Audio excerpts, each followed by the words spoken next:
worst possible thing for an artist is fear. Yeah. Because nothing good ever comes when you're in No. fear. You know, we all know that. And we all have those despairing fucking actor despairs thoughts, dude. How do you get yourself? So I think it's learn how to act on the stage. You don't need to learn how to act on film. I think just learning how to tell the truth, learning how to read material, learning how to interpret things. Hi guys, my name is Ryan M.Perez. I am the host and creator of An Actor Despairs. So glad to have you here, and thank you so much.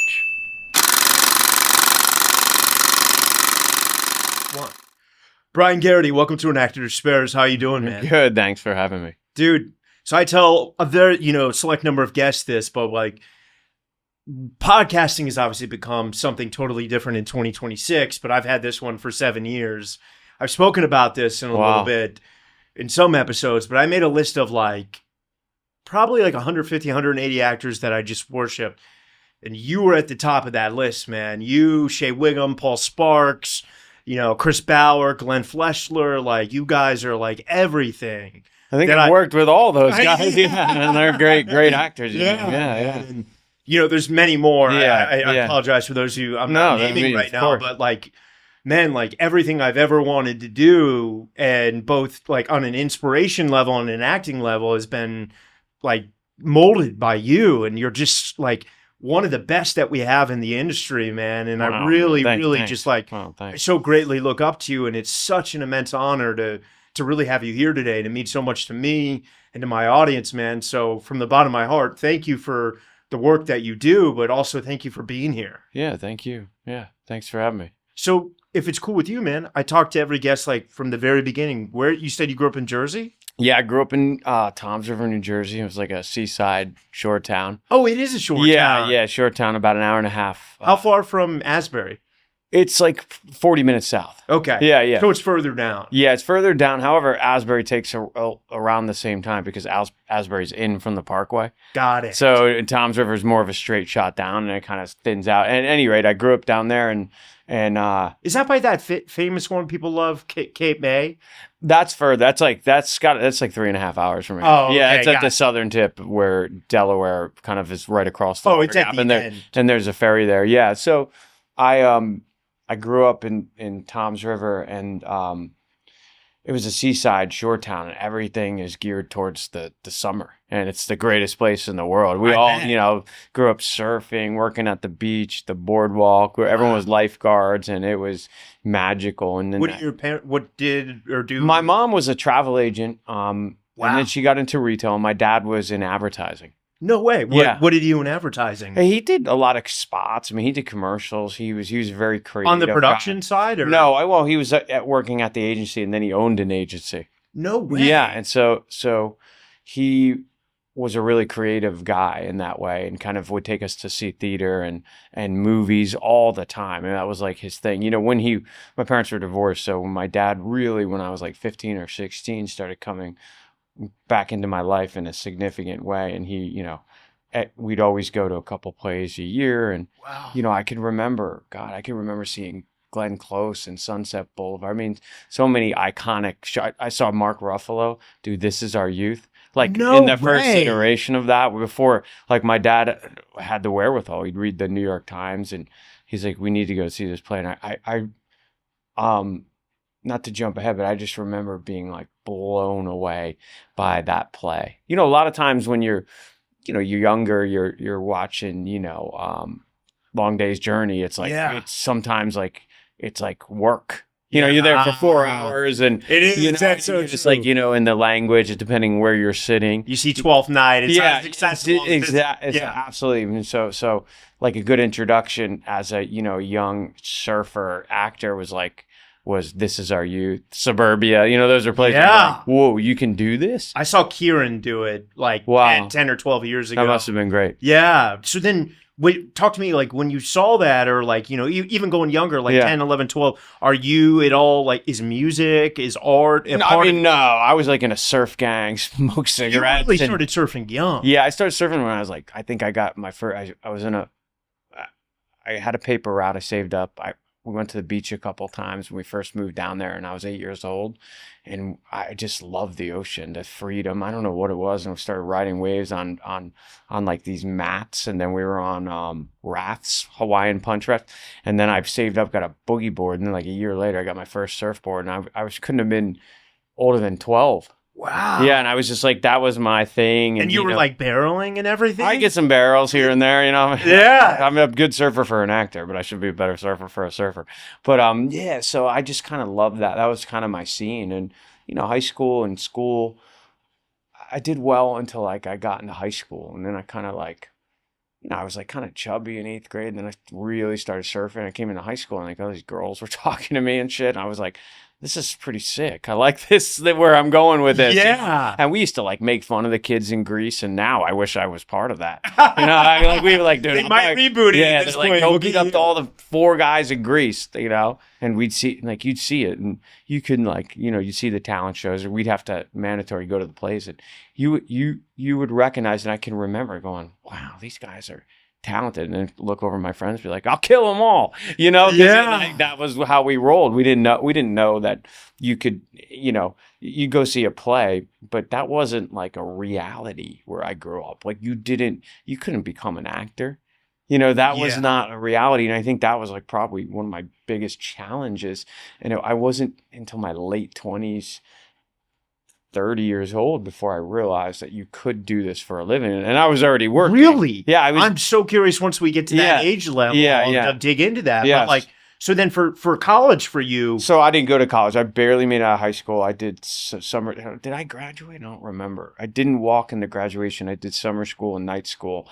I did not get through algebra. However, English was my strong suit, and our teacher, in my senior year of high school, and at this point I hadn't contemplated really becoming an actor in a significant way yet. Was Springsteen a part of your life at all? Like, was that not till later, but now it is in a big way. And of course, like you always know the boss, and you always see the, you'd be like, he was here. Yeah. The legend. He would just show up at places and start playing. But what happened was this great teacher of mine, God, I can't even remember her name. We were doing Shakespeare, and I was like in this relationship for theater or no, for just English? For English. We had to just read Shakespeare, and we were reading Othello, and I so related to Iago and the jealousy, because I had this beautiful girlfriend who went away to college, and I was like, God, I feel like this guy, and I was fascinated by all. Wow. So we really went into Macbeth and Shakespeare, and we watched Mel Gibson do Macbeth, and I remember I was like, dude, that's the guy from. That's the guy. Mad Max. And I was like, he's in that movie with Danny Glover and Joe Pesci, and you start piecing them together. And this, I'll never forget, my English teacher had this actor that went to our high school, and he went away and studied acting, and I think in Louisville, Kentucky, and he did a monologue from Othello, and I remember he's walking in the class, and I remember, going, whoa, dude, that guy's insane. That's how I was like. And so there was like little clues along the way. And then pretty much my dad was like, hey, man, you curse on this or no? Do you curse on this? Oh, yeah. You can say whatever you want. My dad was I thought your dad said no. that. My dad was like, hey, he's like, hey, man. Yeah. He was like, you got to get it together. Like he sat me down. Was like, you got to figure out something. And I was like, college. He's like, no, you're not going to college. You can barely get out of high school. He's like, but that's okay. There's a lot of other things you could do. He's like, so he was like positive, super positive. He's like, because he saw like I wasn't a bad kid. I was just misdirected, and then also drugs and alcohol were. Yeah, I mean, they were definitely there. I mean, that was what you definitely like. It was more drinking. That was the thing that you did. Just always parties, beach parties, after surfing parties. Were you guys going in ever? We come here for art class, Art 4, and the only reason you took Art 4 is because you could go to the museum, and they'd be like, "We'll see you in 8 hours," and we'd take a train out of the village and go party. And then get back and be hammered riding on the bus on the way back. But no, it was more. My dad was like, "Listen." And, credit to my dad, he had the wherewithal to sit me down. And I'll never forget that conversation because it really affected me. He was like, look, you got to get a fucking job. You got to figure out something. He's like, you could become, a yacht salesman. You could become at the time, radio host. He's like, I think you should look into like film and video and like technology. And also, he was kind of like, he loved the shows. We would always watch Saturday Night Live, always take us to the movies, and he was really into art, and so he was like kind of pushing that. He what was a like, cool dad! Is he still with us? No, he's not. But he was. No, it's okay. Thank you. It's a rapid thing to happen, but yeah, he was very into that, and so he was like, you could become an actor, and I was like, an actor, and then at the same time, I think it was 1994. I would get Rolling Stone magazine. I read it, and I remember Sean Penn. He was like, Sean Penn was the coolest. Yeah. I knew that he surfed, and I read this whole article, and I was like, he gets his anger from surfing. And then at the same time, I started watching the Actors Studio, and I was like, maybe I'm going to be an actor. And I started really getting into it. And then I saw, I'll never forget, it was like Matt Damon in School Ties, and Brendan Fraser, right? They were always in movies. Great movie. Great movie. Yeah. And I remember seeing, and then I saw Courage Under Fire. And I was like, that's the guy from School Ties. How did he do that? Yeah. He lost all this weight, and he was incredible. Probably one of his best performances. And I don't really know Matt, but I'd imagine he would say that he was so hungry to do that part. He was incredible. And I was like, with Denzel Washington, I was like, I want to do that kind of acting, like Sean Penn. And so I was like, I'm an actor. Told my friends from high school. One of my best friends to this day, very talented musician. He was in a band. My other friend was a chef. We were a bunch of... And you're still at the shore at this point. Yeah. And so we'd go drive around at night, smoke cigarettes, and listen to music, talk about our dreams, what we would do. How we'd have side jobs and figure out, I got out of high school, tried at community college. I'd go in there and sleep for 6 hours and be like, and just bail out. And it's like, and I couldn't figure it out. And so I moved up to Red Bank, New Jersey, which is a very cool artistic community and has, What was it about Red Bank that attracted you? My big girlfriend, the girl I was talking about. The college girl, you stayed with her. Girl, yeah, stayed with her for like 4 years. Her dad owned a restaurant there. And it was like, it was culture and food and people real accessible to the city. It was like a 40-minute train ride and probably 45-minute drive. And I was there waiting tables and, people that were working actors, and whether they'd be like traveling the country doing regional theater or somebody like had a part. So they were like, I walked on Kevin Smith's. Kevin Smith's from there. Oh, right, because Clerks and everything. Yeah, Clerks is filmed right there. Yeah. So Kevin Smith and, he'd come in occasionally. Bruce would come in and maybe even play a set. They'd always have me. It was like what a badass. So it was pretty cool. And then, but I'm also by the beach. Like you're 20 minutes from the beach, so you have everything there. And then from there, my parents were very supportive, and I think like my dad being very smart, my mom was just like, I just want him to do something. And I think my dad's idea was like, if you focus on becoming an actor, being the best actor that you can be, whatever that is, however that is, you can take these skills and use them for anything. Like this will not be a waste of time. Yeah. This will open up your world. Yeah. You'll become more intuitive with people. Totally. Obviously. And, I'd imagine you'd be able to relate to people better. So that would be good in sales and things you believe in. Yeah. And at the same time, they were selling this iconic surf shop on the Boardwalk and Seaside where I grew up surfing. Seaside Heights / Seaside Park called Silver Apple. And then, and so my sister was also in retail, my older sister, and she, was like kind of dated surfers and was in that. And that's why I got into that whole lifestyle and I just fell in love with it. And so I was going to buy the surf shop. My dad was going to help me. And, he wasn't like rich or anything, but he was like, okay, we can like figure this out. And my sister was like, I'll help you run it. And it was like a different surf shop. It was like the kind that I like now, that kind of a little bit more artisanal and had cool clothes. And I was a bit into clothes and fashion and stuff. And I had to make the decision, like, am I going to go to New York and study acting? Because that was the thing. Open a surf shop. And I was at a crossroads, and I knew that I wanted to act. And it was like those things I told you, it was like Sean Penn, and then watching movies, and it would like, with my friends, we just watch everything. Pulp Fiction, Reservoir Dogs. The best era of the 90s filming. Incredible. Yeah. We'd see it all. And then my friend would be like, do you see The Godfather? Like, what? And then he'd introduce me to that. So go back to the 70s. Yeah. It was really, they'd be like, you see Serpico? I'm like, Serpico? Like my friends from New Jersey would introduce me to these films, and wow. I was like, wow, I had no idea. Still in touch with those guys? Yeah, my best friend. I saw him last weekend. Wow. Yeah, we went surfing on Friday. I love it. Amazing. Yeah, what's his name? Dennis Vosper. Dennis. Shout out Dennis. Yeah, he's a super talented musician. I hope he gets 10%. He should. And we'd go to his parents' basement, watch movies, smoke cigarettes. And our other friend's a chef. He'd cook. Dennis would play his band out gigs, and I just smoked cigarettes, talked about acting. I didn't know how to do. I was like, I know I can do this. I just don't know how. And so, and just for the audience listening, like obviously now kids can just go to YouTube and be like, I want to be an actor. Right. Like for then, you didn't have. You had to buy books. Yeah, which I did. I bought like books on the business, and you're like. You buy The Artist's Way, you do it for like 4 days, and you're like, I'm good. This isn't going to help me. Was Drama Bookshop a part of your life? It was eventually. And so what happened was like, my dad knew somebody that did one play like in the 80s, and they were like, you need backstage. Yeah. And then my grandparents lived close to us, and their neighbors lived, I think, on the Upper West Side, and they had their little beach house they would come down to. And they would bring me backstage once a week. And I would look in it and just hold it or carry it around, read about it. And then, it took me about 6 months, and I'm like, I could always open a surf shop. Why don't I try this? And then I can go back into my first love, which was surfing. And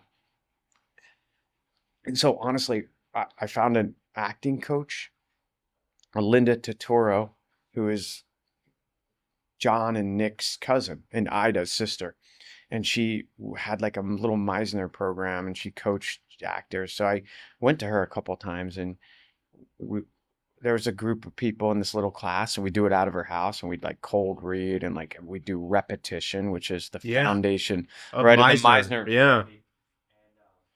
And, she'd be like, you're talented. And, I'm like, I don't feel talented. I'm like, shouldn't I be crying? I didn't know. Yeah. I didn't understand. I was like, how am I going to get to? And this is before the neighborhood playhouse. Yeah, and so I did that for 6 months. I tried to go to HB. I went to a couple classes, but it was just so far advanced. I really had no concept of acting. I knew that I just liked movies. Yeah. And I remember, just seeing these plays and being like, how did they learn the lines? How do they scream like that? Yeah. How do they cry like that? I was fascinated by how they did it. And so I knew after studying with Alinda and having very, kind of rough introduction to a technique, that I needed to go to a school, a full-time curriculum. Yeah. And so I applied to, and again, my grades weren't good. And it didn't, I was like, wait, these are the same teachers at NYU. And I was always kind of like a hustler. So I was like, why would I spend right? Exactly. I can put my, and then I went to NYU. It's the dumbest thing I ever did. So that's where I was. You did go to NYU, and I was just like, and I have $180,000 of student debt. Yeah, we Venmo. Yeah, and we'll hashtag that later. Make this podcast take off, please. And so the story goes is that Terry Knickerbocker, Bill Esper. Terry Knickerbocker is somebody who a good friend of mine is his main acting coach, and I've worked with Terry. He's incredible. I love it. Terry's done this spot. Oh, he is. He's incredible. And Bill Esper obviously is an icon in that field. And so I talked it over with my dad, and he was like, well, look, he got me the American Academy of Dramatic Arts, and I would look at the brochure every day, look at Robert Redford and all the people, and I'd look at all, at the Neighborhood Playhouse, and then I had Atlantic Theater Company, and then the Strasberg American Academy, because again, I was started with the Alinda, and I trusted her, and she's like, that's so heady, even though it works so well if you know how to do it well, and you would have studied here's the truth is, any of those schools would have been great, but I ended up in the best possible place. In fact, I auditioned for the American Academy of Dramatic Arts. Again, they gave me a monologue book. Yeah. I just learned the monologue, and then the night before I learned another monologue, and it was I was cringing doing this. I'm in this lady's office and auditioning, and I did not get in, and I was like, man, I remember crying when I heard the news. And then I got into the other schools, and I picked the Neighborhood Playhouse because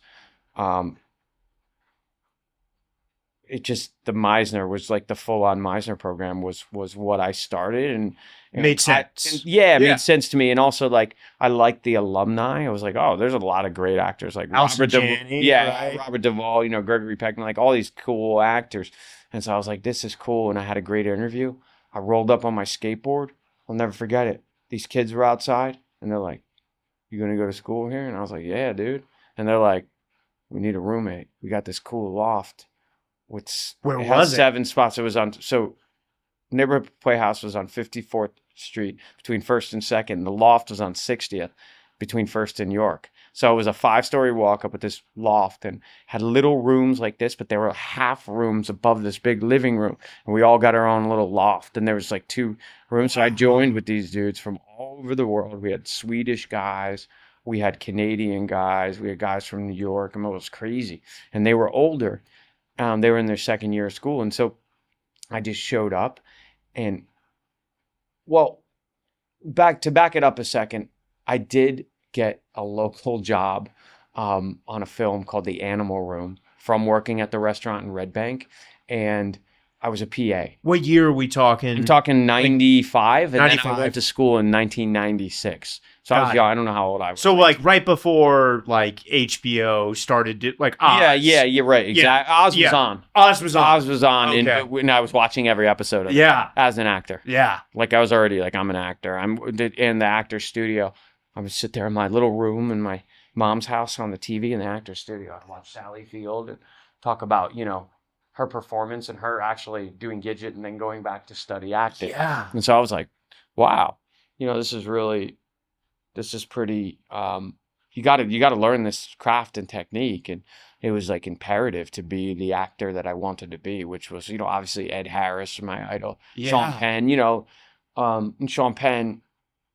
Have you ever gotten to work with him yet? Yeah, I have. I've surfed with him. No way. Yeah, I've surfed with him. Yeah, so it was a full circle. It was trippy. It just worked out, and and he's like, hey. Oh yeah, you did Gaslit, right? I did do Gaslit, yeah, but before that, like, I had been doing a play at the Mark Taper Forum with Martin Sheen, and he took me to a special place in Point Dume where I now have a house, and you couldn't Which is where Lily's is, right? Yeah. And back there's a private bunch of good surf breaks. Yeah. It really can't, it's very localized. You have to be part of the community. And he took me to the Penn's house, and Eileen, Sean's mom, Eileen Ryan, who's an amazing Broadway actor. She had seen some of my work, and she befriended me in a way and gave me her little key, and you know, I'd be going there and saving up money to try to eventually get my own little, like, just a little, like, closet in that neighborhood. And during that period, you know, we had an incredible conversation about acting and theater and craft, and then I got to know Sean a little bit, and he had seen some of my work, and, you know, that's how it was. I was at a 4th of July party there, and he was like, dude, fan of your work. And then we went surfing, and I was like, this is... Take it back 20 years earlier, exactly. you would have lost your mind. I told you why I became an actor. It'd be weird. So then while you're at the neighborhood then, do you, because of like, you know, where that industry was at that time when, you know, because like, I feel like at that time there was like a broad arch of a path of like, you could do the co-star to the guest star to the, did you feel the weight of getting an agent or a manager? Here's the thing is, so I went to school. And I had no 2-year program. 2-year program. And what they do is they start out with approximately. They didn't like start. Oh, they made cuts. Oh yeah, and they start out with 100 people, and then they cut it down. And between for the 2nd year, you have 20 to 25 people, depending. Wow. Yeah, so there's like 3 different 75%. 75% gone. So you're like, so you know right away, and then the guys in the 2nd year, like, you know, in my ear about that. So there's pressure. But I work well under that, you know, like I'm like, that's where I thrive, not in like last minute pressure, but knowing like, okay, I got to work hard if I want this. And here's the thing. I did that film. I was a PA. I was fucking tortured. I worked 16 hours a day. It was the greatest lesson ever. It was Amanda Peet, who I remember watching her going, this one was a crazy, driving her back and forth. Matthew Lillard, you know, a bunch of like cool actors that I don't think the movie ever came out or it did, but it was such a learning lesson to be a PA. It was a gift because I just had to do, like, it was the most horrible job. And so when I eventually got onto sets, I knew how to treat everyone. Yeah, and I just knew how hard these people all work. Yeah. And how respecting the different departments. Yeah, just knowing what a gift my job is to be in the trailer. Yeah. For 6 hours and having to wait and just being like, I could be a fucking PA game. Yeah. That and the pain goes down. Right. Yeah. So anyway, that was amazing. And then I was like, all right, I'm doing this. I went to the Playhouse, got in. Joined that. It was the perfect. My roommates were incredible, and it was just like it was probably the two of the best years of my entire life. Wow, it was wild. I mean, we had people from all over the world, Japan, South America, Mexico, a lot of people from Sweden because I think there was some kind of Meisner contingency there.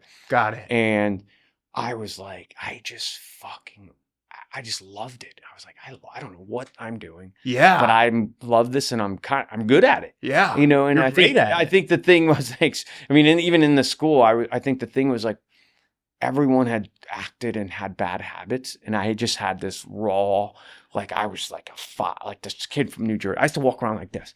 Like I was like fucking fight people. I was like, and it wasn't until like modern dance and ballet that I used to walk around like this and it dropped.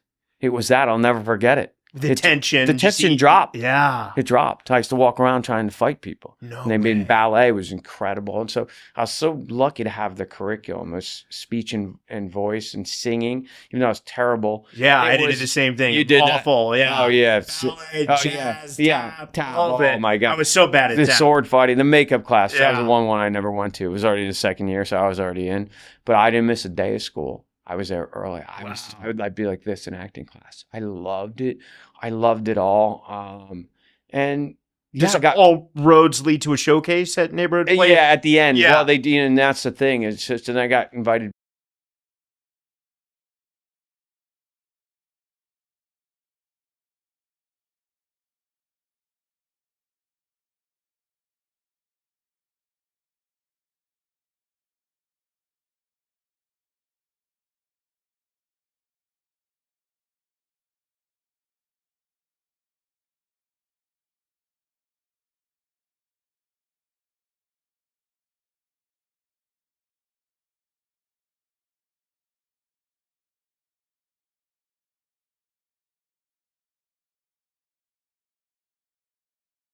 And Wilson and then Scott Speedman was in the year before. Yeah, he dropped out. He dropped out because he got Felicity. Got it. And he was like, but you always like this guy. He was a year below me, but he always like, he's so his beard and his fisherman sweater and his his pea coat. He'd be like, hey, like this guy's fucking cool, man. Swag. Yeah, he was like the James Dean, people after us too, people were working. And then, I remember Ileana Douglas and Allison Janney came to speak to our class and it was just all inspiring. Stephen Rogers? Stephen, I don't think he's screenwriter. He was in Allison's class. Okay. He's a friend. Okay. But Stephen he's Rogers. Playhouse guy.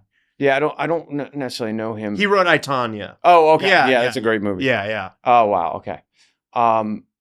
Yeah, there was and people went on to do directing, and people went on to creating shows and stuff like that. And you're still in touch with a lot of that. Yeah. I mean, like they're like sending me we're always at Facebook, and I keep love in touch. But it was great. It was a great.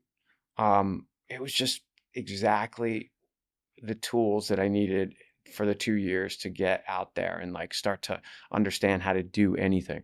I did a play at Williamstown last year. Yeah, my buddy, you did it with my buddy Skylar. Yeah. Skylar's my homie. Oh, is he? Yeah. Great guy, man. Yeah. Great sweetest kid on earth. Yeah, great actor and great guy. And yeah, we had a lot of fun on stage together and we had a lot of stuff to do together. So he was wonderful. But we wouldn't have been able to do that play. I think we were doing 5 shows in a weekend of a 3-hour Tennessee Williams play. It was without voice and speech and warming up in our body. So you still using the foundational tools. Absolutely. We had, these kids from Juilliard taking us through the warm-ups, me and Chris Messina and whoever else wanted to come into the dressing room that we were in. And we would just warm up and watch our voice and use nebula. It was without that technique and training, you can't sustain that. Also, you kind of through school for me, it was you kind of have it.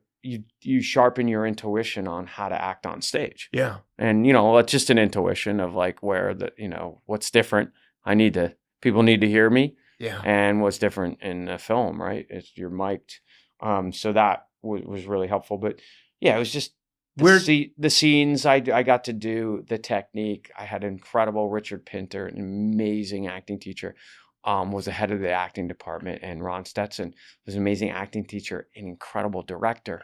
And a lot of times for the showcase, so I got back, I made the cut, and I just never missed school. And it was school.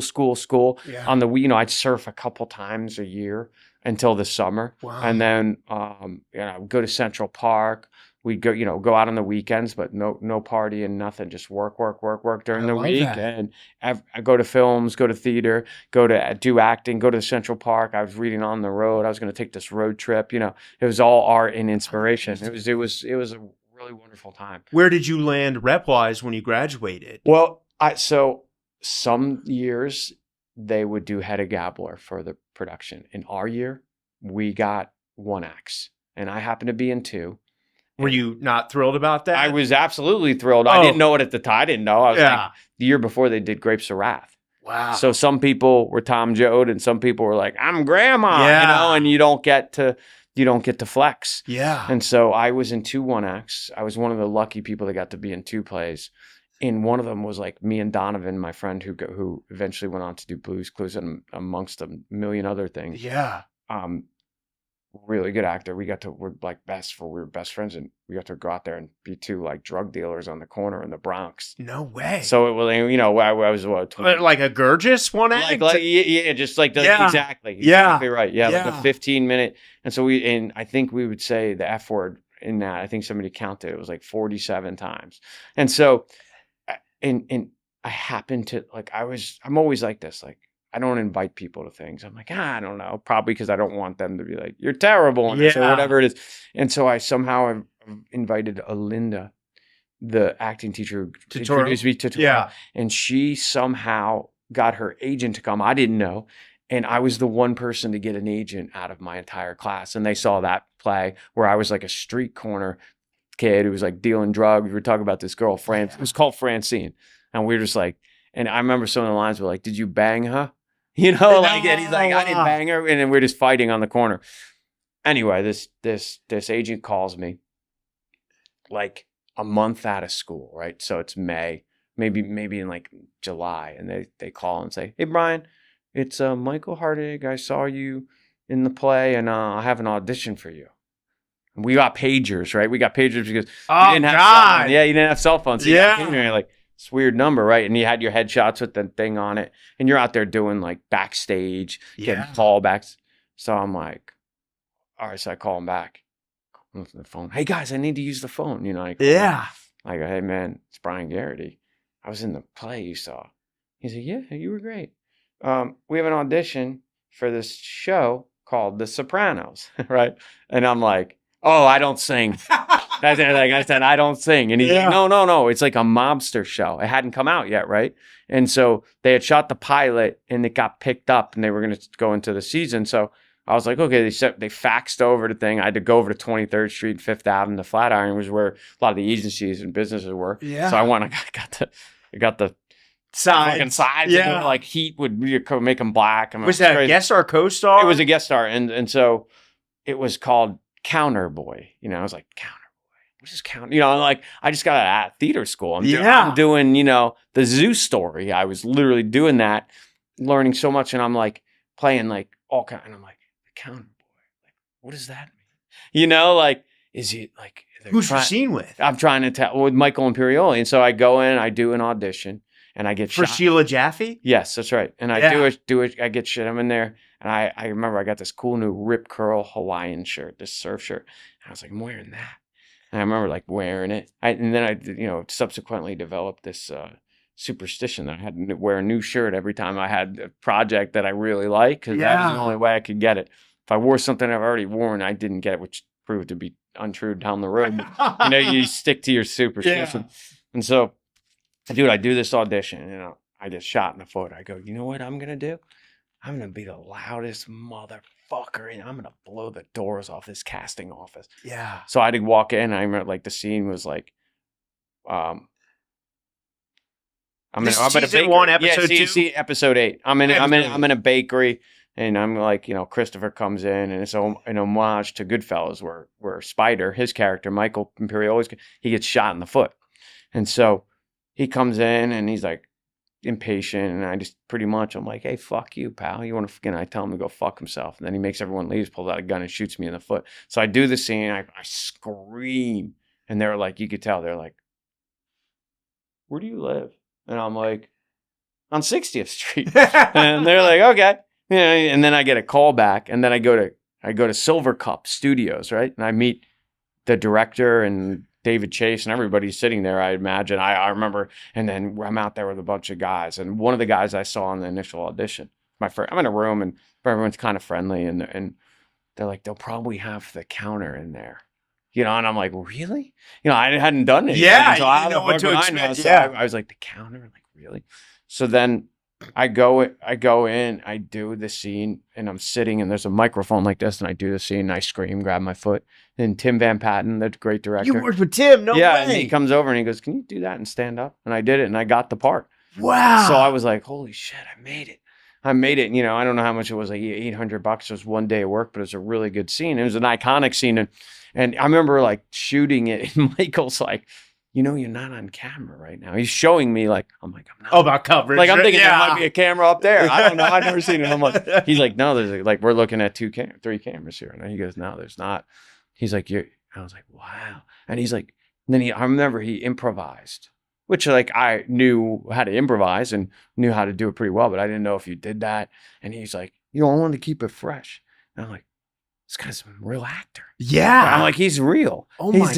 He's not like, he's an artist, this guy. And I remember how kind he was, and I was kind of blown away. And Tim was great. And yeah, I just that was my first job. And then my second audition, 2.5 weeks later, was on Law and Order. And I got that. No. SVU? I went to, no, it was OG. OG. Jerry Orbach and Benjamin Bratt.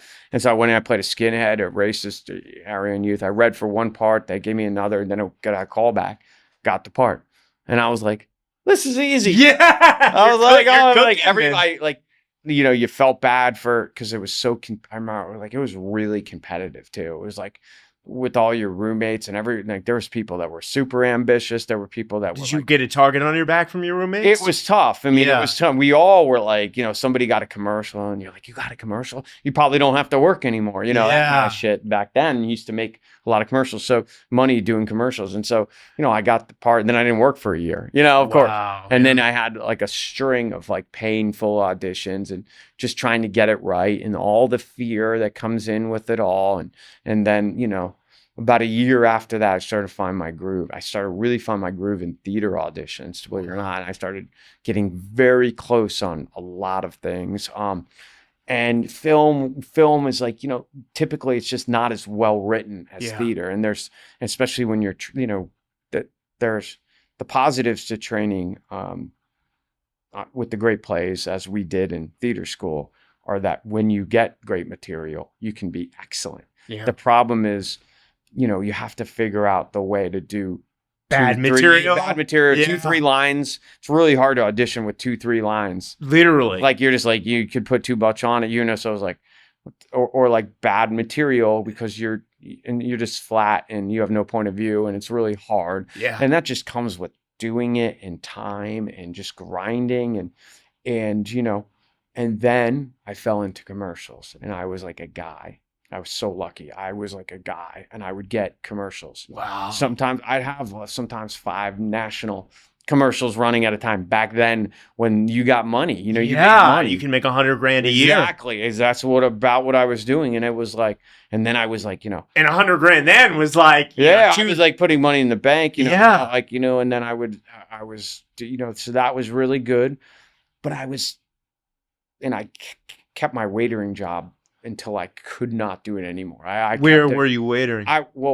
So I lived in Manhattan for 3 years, post school, and my whole crew was actors, and there was a lot of competition. You got this, or people, we're kids, and it's the tough business. And so my first cousin, who's still Scott, one of my best friends still, he was a database manager at this company. I mean, he went to college in Vermont, moved down here, and he just kind of he was living in Hoboken. So I went and moved in with him, and I had a whole new, like, I was like the only actor in Hoboken. There's a couple of wise guys, and I got a job at a restaurant there.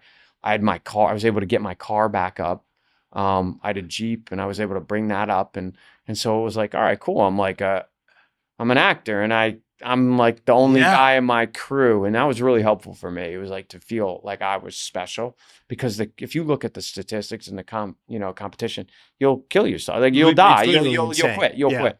And so what I did was, I got a job there, and I held on to it as long as I could. And then other guest stars came, some small parts in some movies, and then the commercial things really ratcheted up. And then I was still like, okay, I can work in commercials, collect unemployment, not have to work. Yeah. My rent was $400 a month. In Hoboken? Yeah, it was amazing. I had my car, I could park it on the street. And back then, there was not as many people living there. And I was just like, I'm not going to get a job in a restaurant, because after a while, it's like that becomes a crutch too. You have a really social community from that. You start to know some of the clientele. You start to hang out. Yeah. I used to smoke cigarettes and drink, and I was just like, I'm going to become a personal trainer. Wow. So I went to New York Sports Club, 36 in Madison. I applied for a job. They sent me through the program, and I became a personal trainer. And I was like, how can I, like, I'm small. I was in really good shape, and I was like, I'm going to be like the ripped guy. Yeah. And if you want to get like me, I'll show you. And it was great. I had just so much confidence, because it took the pressure off the task, which is get acting work. Yeah. Get theater work. Yeah. That was the goal. Yeah. I wanted to be at Williamstown. I wanted to be at Actors Theater of Louisville. I wanted to be at the Rattlestick. I wanted to be at Manhattan Theater Club, and that was it. Yeah. And Broadway plays would come, and you'd audition for them, but those were the places you wanted to be. Playwrights Horizons. Yeah. Those were where I wanted to be. And so, like, how do you make a living and sustain yourself? And so I got a job doing that. Wasn't making much money, but it was just, I was helping people. Yeah. I was training this woman who was in her late 60s who had osteoporosis, and I had the program. So I was going into my master trainer, being like, how do I do this? It never interfered with any work. Wow. I got a movie through auditioning. The great Jarhead or no.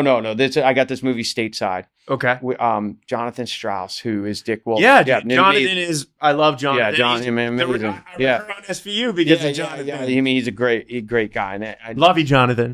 Yeah. And so I had I just fell in with him and Todd Thaler, and they were so cool. And I got this movie, and I met a few of my best friends for life on this movie called Stateside. Who's in it? And it was Rachel Lee Cook. Okay. Was the lead actress. And then my good friend of mine, Billy Lush, another good friend of mine, like I was in his wedding, Andre Vipolis, who lives in Rome. Yeah. Michael Godert.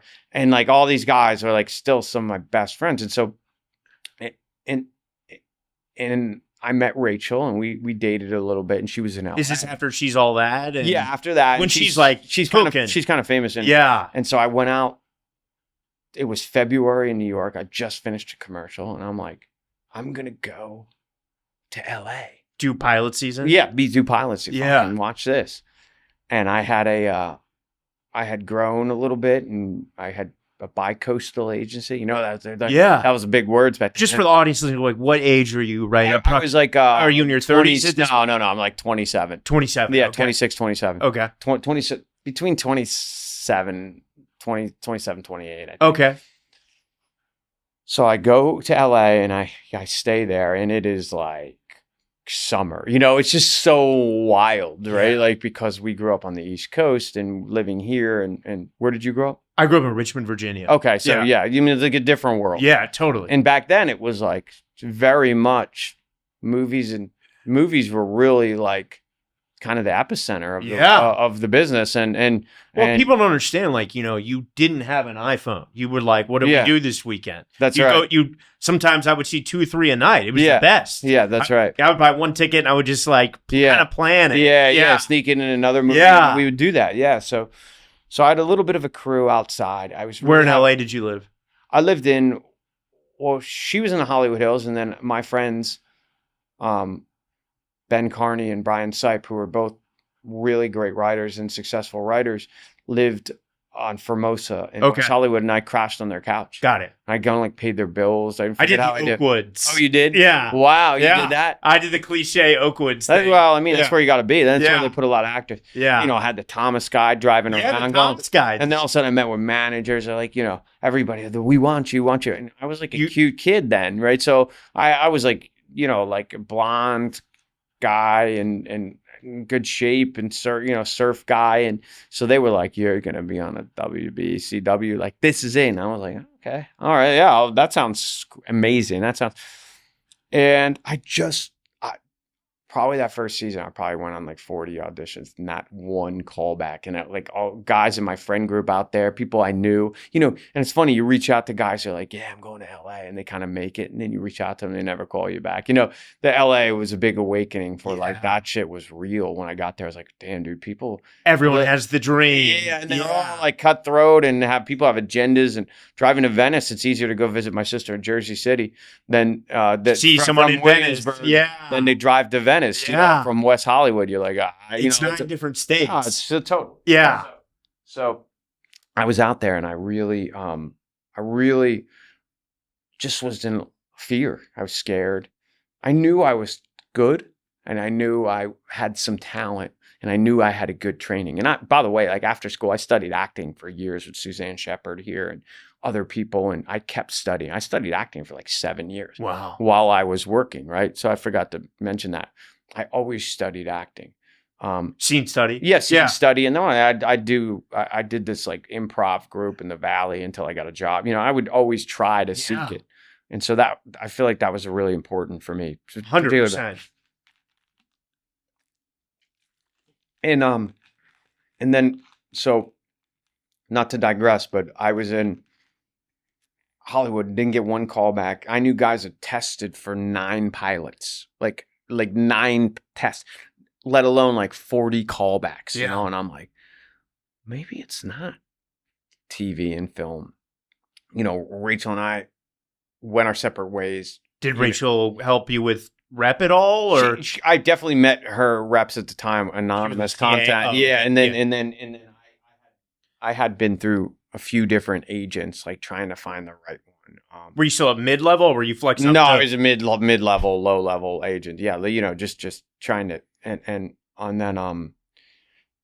the dust kind of settled. I got into commercials there. One of my classmates, Kate, became a commercial agent in LA. Her aunt owned an agency. I worked with her, and we had a lot of success together. So I was right away transferred that to the West Coast. I was making a good living working with them. By the way, we're doing amazing jobs working with really good directors. Yeah. Really good directors, really good cinematographers. And again, like Lance Accord. Yeah.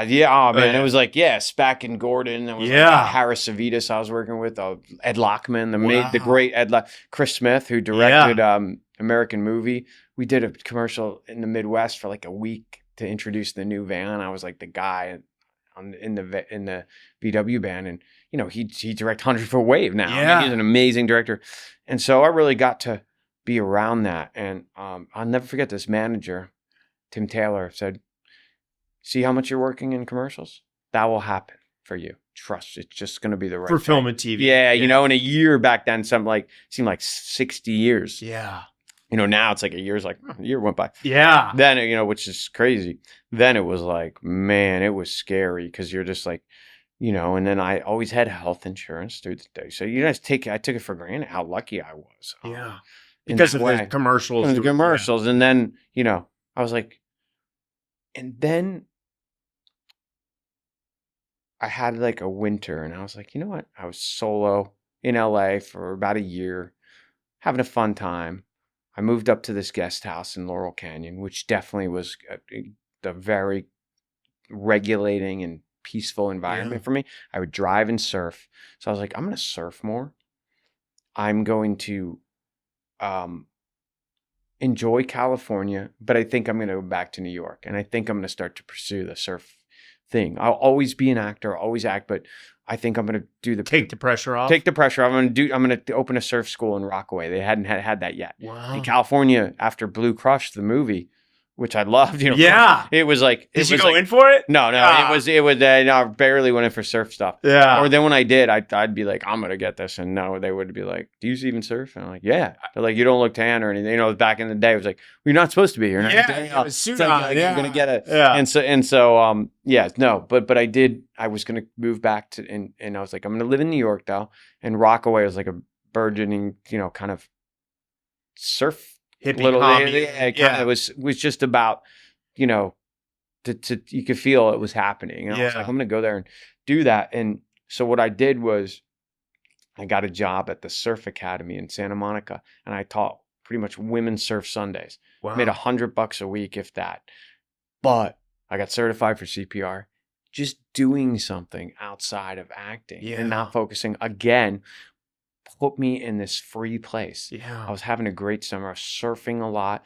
Still had and all of a sudden these auditions were coming in and they went well. I remember I almost got NYPD Blue a couple times. They kept bringing me back. And you don't know when they keep bringing you back. You're close. Yeah. That means they like you're trying to find the right part. I mean, sometimes it doesn't work out, but mostly it will. Yeah. And just all of a sudden I started having fun in auditions. I used to get auditions and just try to do what they wanted. Yeah. And my dad had called me. My dad would be out in LA, and I was just like, okay, I'm going to learn how to do this surf school. I went to SAG. They had a small business meeting. I utilized the union. I was like, okay, how to do this, get an LLC. I was like, all right, I'm going to open a surf school. Yeah. Live my dream, and then I'll get still. And then I started going, you know what I'm going to do? I'm going to shoot a couple spec commercials, and I'm going to direct commercials because I was so into it and like growing up in advertising. Yeah. I really understand this. And I had done probably 20 commercials at that point. So you knew exactly how the work I get what it is. Like you got to work with the client. Yeah. And, you really have the agency, the vision, the client. Yeah. And then you get a great DP. And like, I was like, I know I can do this. So I was like, I'm going to do that. Act, surf school. Like that's going to be my life. And my dad called me. He's like, there's this great Charlie Rose. Charlie Rose was a great interviewer. Yeah. Actors, and I don't know what happened. He got he did something wrong. Yeah. But not to take away from his interviews, which no, he's a big influence on me. Yeah, he asked the questions that we want. We never had interviewers that would ask the questions. They were always like, Johnny Carson, who's a genius, but like it was that kind of comedic interview. Yeah, it was the late night. Yeah, everything I'm trying to avoid. But even James Lipton, God rest his soul, amazing interview. And after he talked about himself. Yeah. And he's like, well, with me, but some of the questions were incredible. And we want to learn how these people, that's the way I did it. I was like, how these people, did their craft. And so my dad called me and said, Charlie Rose is on. He's like, Sam Mendes, the guy. I was like, oh, the guy who directed American Beauty. Yeah. He's like, yeah. He's like, I really think like you should work with him. Like that's the kind of director. And I'm like, yeah, Dad, why don't you call him for me? Yeah, of course I should work with him. He's a theater Did you director. audition for the Wes Bentley role? No, I didn't. However, like 2 weeks later, I do not make this up. I was in a gas station. I had this little BMW Z car that I bought. My dad was like a fastback. I had my board on it. I would come back from the beach. I was at like 76 gas station. And I get my little flip phone. You have an audition. All right, cool. Try to like, okay, cool. It's called Jarhead. And I'm thinking, automatically I'm like, Airheads? Like it's probably a comedy. Oh my God. A comedy, yeah. And so I get the script, get the little part. And I have 4 days, like which is sometimes you get 4 days. Yeah. It's not that much material, and you can like go in there and own it. So I read the script and I was like, okay. Went in to Debbie Zane's office. Did you read the book? Or I didn't read the book at that point. Yeah. And then I just did my little I auditioned for Swaff. We all auditioned for Swafford, which is the lead, which Jake Gyllenhaal got. Yeah. ended up playing. Was he attached at that point? No, I don't think he was attached quite yet. And then it was Sam Mendes, and I remember seeing Chris Evans, but like, kind of knew Chris Evans. He wasn't famous. Yeah, he was. Captain America. He was he was definitely getting some parts. Yeah, London was like, I love London. London, right? Yeah, totally. Yeah. And you knew the only time you see Jason Statham really act. Yeah, He's right. great Yeah, London was like Jessica Biel. Yeah, Dane Cook. I remember that. Yeah. Dane Cook was around. Yeah. And those were like really magical days, right? And I miss that era of cinema, man. Oh, it was so good. And there was so much going on. And you just never felt like, you always play that thing like, maybe I'll never work again. I mean, that always happens literally after on the way here. Me too. 6 times. Yeah. Come on, CIS NYC, have me in. Give him the job. Yeah. And so, you're there and you're like, okay, I read the part and that's it. I was walking down Melrose, going to a vintage store with my buddy Ben, who I moved out, and I got a call like, you have a call back to meet Sam Mendes, and I went, holy fucking shit. So I went into like full prep mode. And fortunately from school, I could juggle things. That was another thing about going to a theater program or any program, I guess, where I was like, they learned how to, you learn how to do, you're studying for Shakespeare class and you have a thing do it acting. Then you got the speech and voice. So you need to balance everything and like work 10 minutes here, 20 minutes here, take a break. Yeah. And so I read this Jarhead book.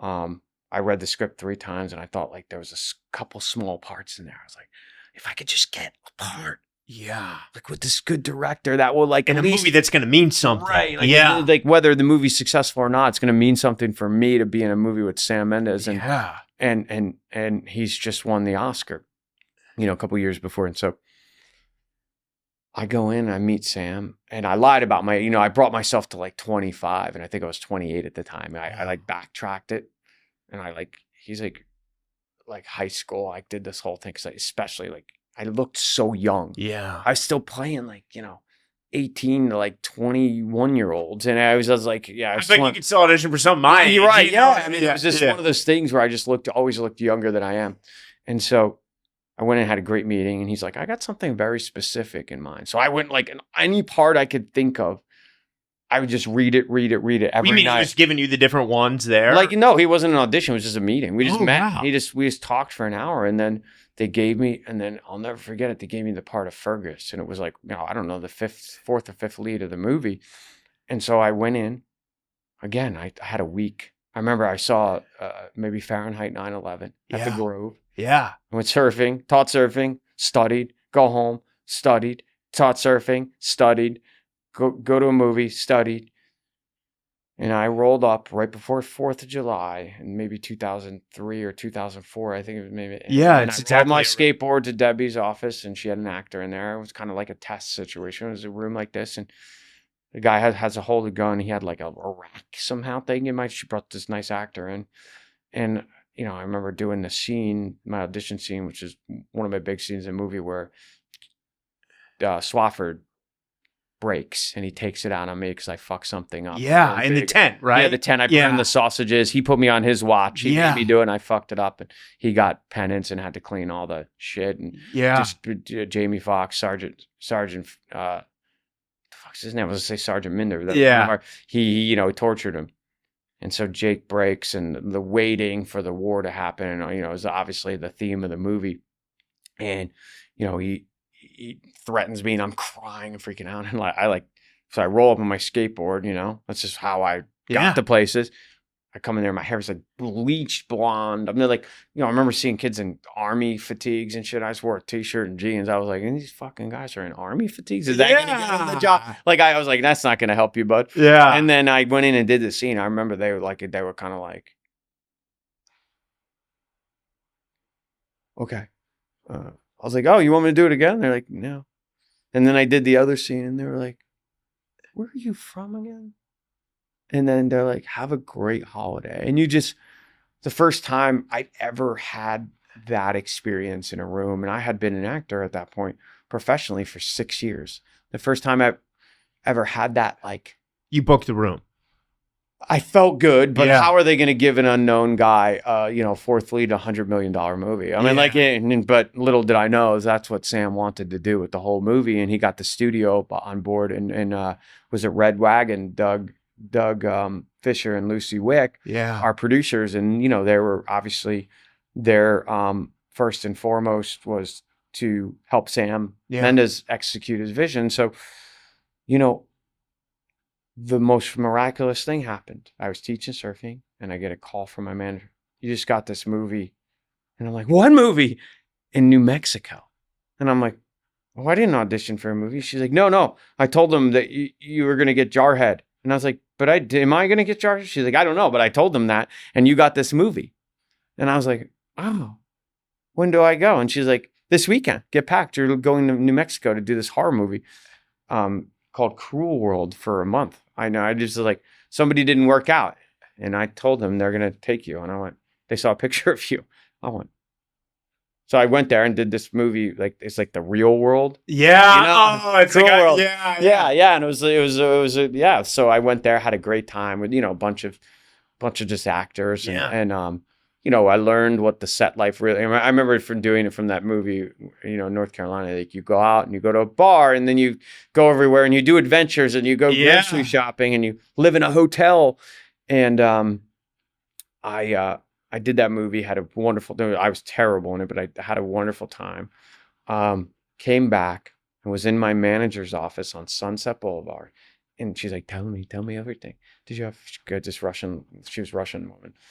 I said, yeah. And the phone rang while I was in the office. It was my agent, Sarah Shin at Osprey. I was at a kids agency. Oh, God, you're at Osprey. And she believed in me. That's what happened. I went to her and she's like, you're a really good actor. She watched my tape from all the guest stars I had done. Yeah. And I had a very diverse, like psychos, skinheads to like, very nice guys. Yeah. Kind of very vulnerable. Good range. There was a lot of range in that tape. And I was so blessed. And she was like, I believe in you. And as soon as she did that, I started getting somewhere. Like I took the pressure off, and then I was teaching surfing. It was really, it's amazing the mind control. Like that's the thing is like, we're all good enough, man. Yeah. All of it. Everyone's a threat. You are, he is the guy running the podcast. Yeah. Like, he wants to act. He's a threat to me. Yeah. To take that job. It's just like, it's about our mindset. And I just relaxed, and she called. I was in there just telling this manager about my experience on this film and how cool it was, and we did this and that, and this adventure was, just more about and made money and bonding, bonding, and then she's like, "He got it," and I was just sitting there like, "Oh, you want to come back?" She's like, "You got the part," and I was like, "What part?" She's like, "Jarhead." I remember I was like, I just started crying. I was like, "What part did I get?" She's like, "The one you auditioned for," and I'm like, trying to do her bad Russian accent, and I was like, oh my God, are you sure? And then they started telling me how much money I was going to make. And I was like, and they're like, they want a 3-picture deal. I was like, what? 3-picture deal? They were going to make sequels? Yeah. I was like, see, Jarhead 3. I could see on the star. And it was it was a magical time, man. And I had a girlfriend I had met on the movie, and we were dating, and then that kind Where did you shoot that? Morocco or? No, we shot it in Mexico, but I had met this girl, and we had just a summer, and then we started boot camp. We were doing table reads. I couldn't get a call back on fucking JAG, dude. Like, and now all of a sudden I'm starring in a Sam Mendes movie. By the way, it was Jamie Foxx and then Jake Gyllenhaal. And Peter Sarsgaard. And Sarsgaard. Yeah. Who I absolutely adore and love, and still run into occasionally, and would love to, we talk about working together. And Jake, he was just in Byron. Hemsworth was telling me that he was surfing. He got bit by the surfing bug there, and so I just had missed him probably by a day. Wow. And it was just a dream, man. It was like I couldn't, Ryan, I couldn't believe this happened. I could not believe it. I just couldn't believe it. I was like, this is my dream. And so when I went to theater school, I wanted to be Bill Fichtner. I wanted to be Bill Fichtner's my hero. Yeah. I wanted to be a character actor. That's it. I wanted Phil Hoffman. That was it. Sam Rockwell. Those. I just wanted to be a character actor. I did not want to do leading parts. I did not get them. I didn't understand them. I hated being. I wanted to. I'm like, isn't acting becoming somebody else? Yeah. So let's do that. And that was kind of my philosophy. So I was like, this is right where I want to be. And it was crazy. The world had opened up to me, man. The casting directors. I had nabbed that role. Every agency in town wanted that role. Yeah. Of Sam Mendes war film. Come on, with these people. And Bill Broyles, who had written Castaway, wrote it was big.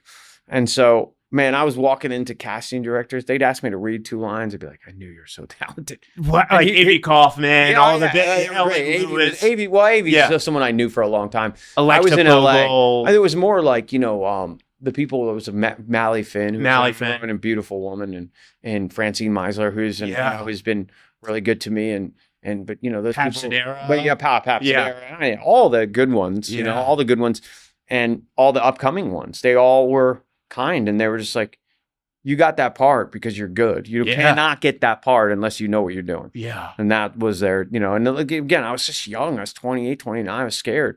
Was it a great experience making it? It was amazing. From the table read on, I was just in the part. I've never had, I was like, I'm usually terrified at readings. I'm fucking here at Shutters on the Beach with Jamie Foxx and all these famous people, and I'm just owning it. And Boot Camp was incredible. And Dale Dye? Oh, not Dale Dye. It's Sergeant Major Deaver, who I just saw in 1923. He was there for a day. We had a Roccalati, who was our amazing armorer. Wow. And I know that took a while to get there. You can edit all this, but it was wonderful.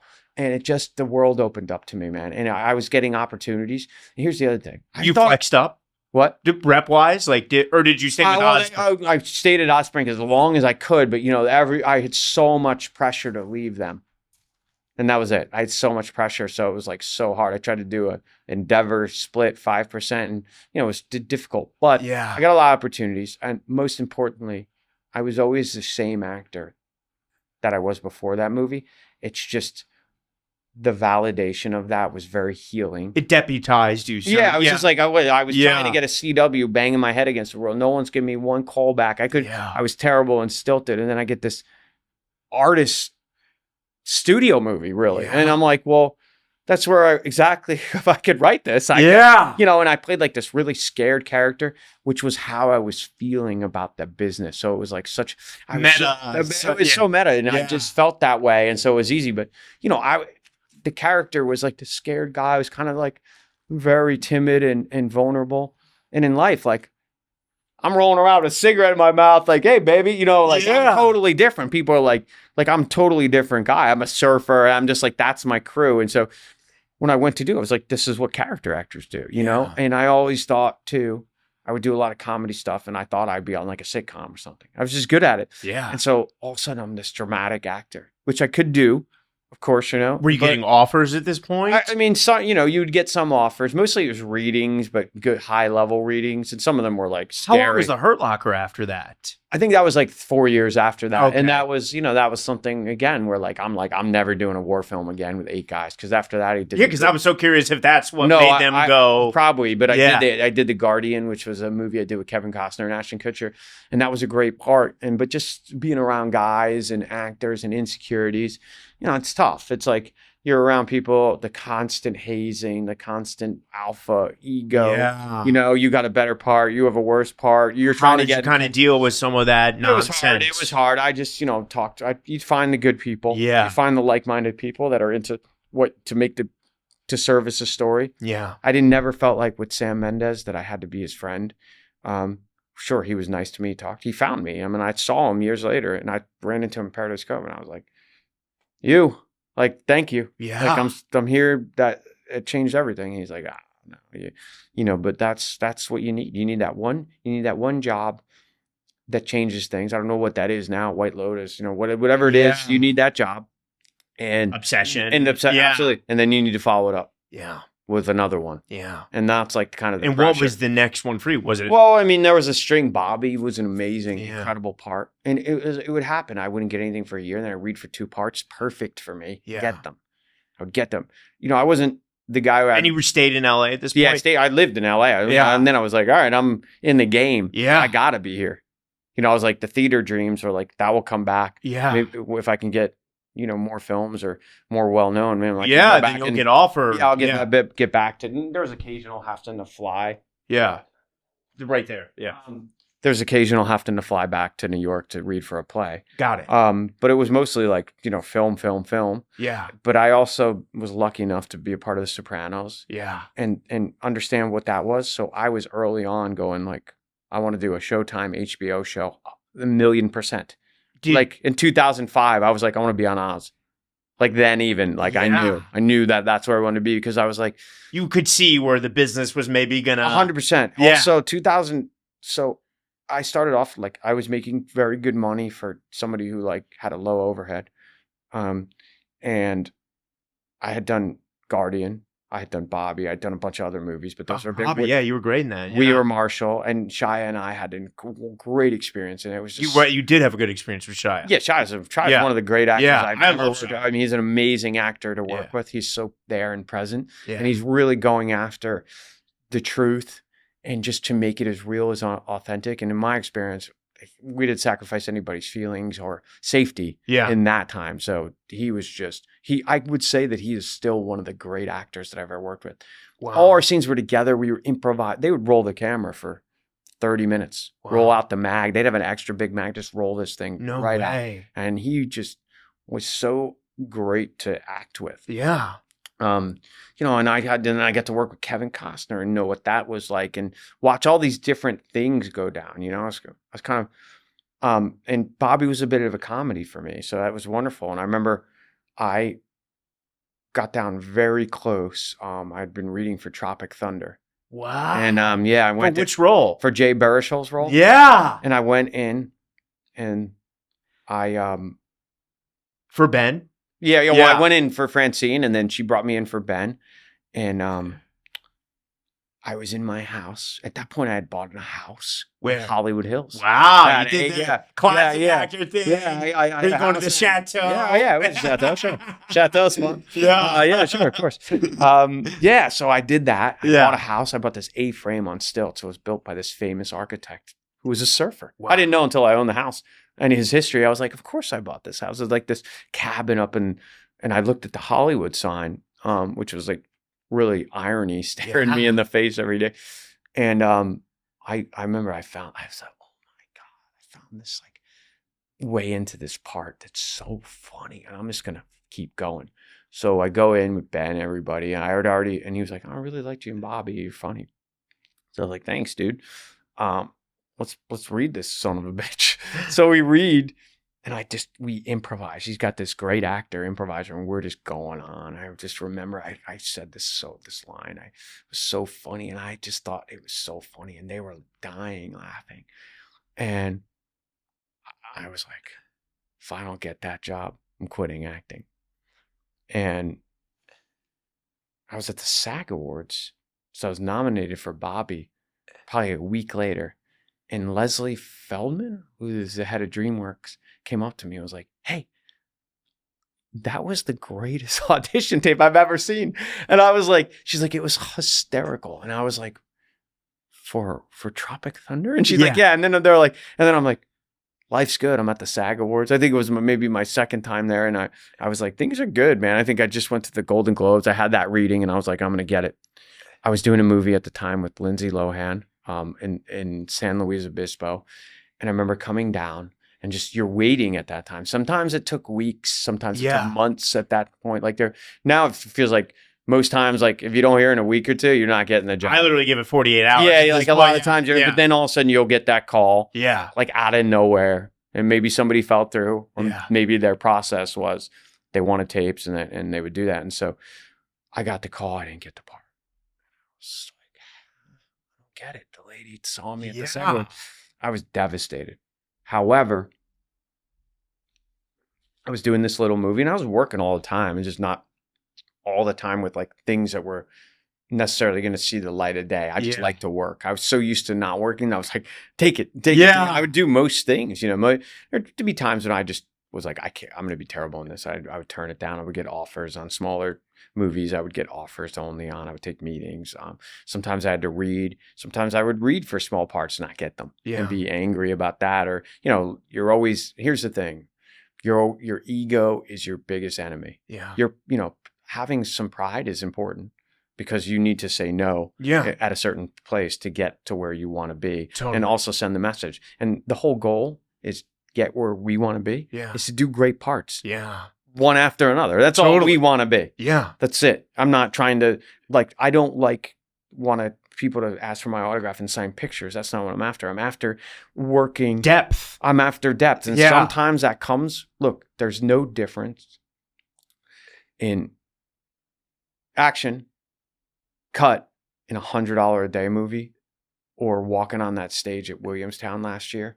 And then at the end to $100 million movie, the work is the same. I feel I'm never like, look at that craft service table. You know, I'm never like, I'm just like appreciative when that happens. Yeah. I take advantage of it. It's a coup. Yeah, I go and eat more than I normally would in the catering, and I do to have more coffee. But it's like the work is always, you have to do it for the work, right? And so that's what we're after, working. And I didn't get the part in Tropic Thunder. I was absolutely devastated, man.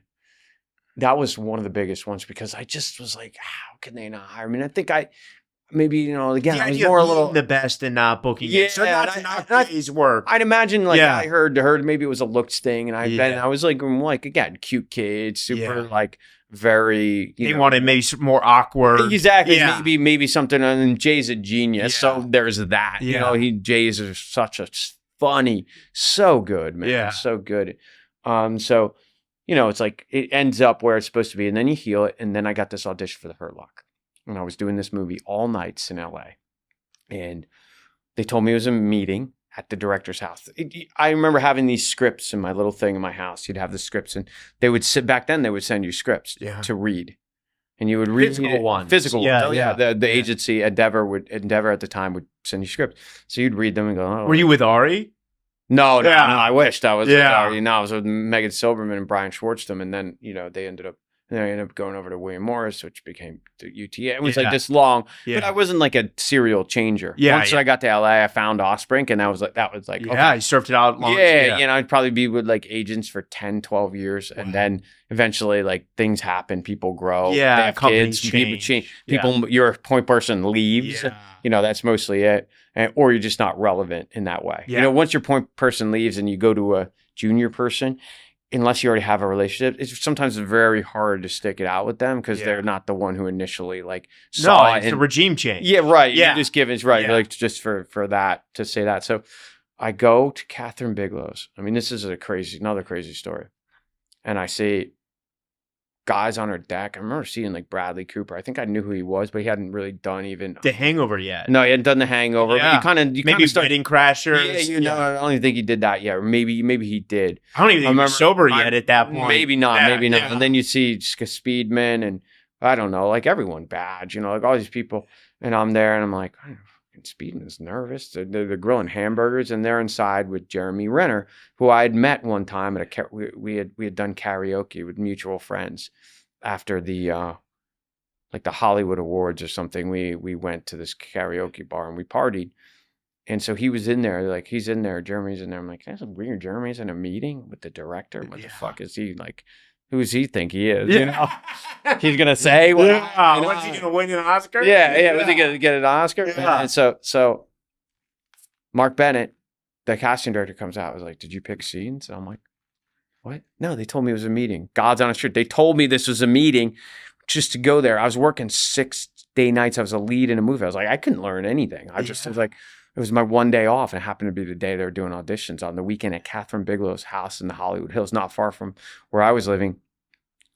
So he's like, dude, you just their scenes aren't long. Just here, I'll give you a couple scenes. So I'm like, what? Okay. So I'm in there so it's like 20 minutes. I kind of learned, and I didn't learn the scenes, but I learned like a little bit of like the lines. Yeah. I had no idea what the fuck was going on. I didn't even read the script. So I go in there and I'm with Jay Hernandez and we're reading with Renner. We're doing the scene where we like take his bomb suit off. Yeah. And like would be eventually Anthony Mackie's character, Sanborn's like mad at him, and we're like Jay's patting him down, taking off the bomb suit. So I'm just start patting him down. I have no idea. I just try, and I'm like throwing in lines where I can. And it's like weirdly feeling kind of natural, but I'm still terrible.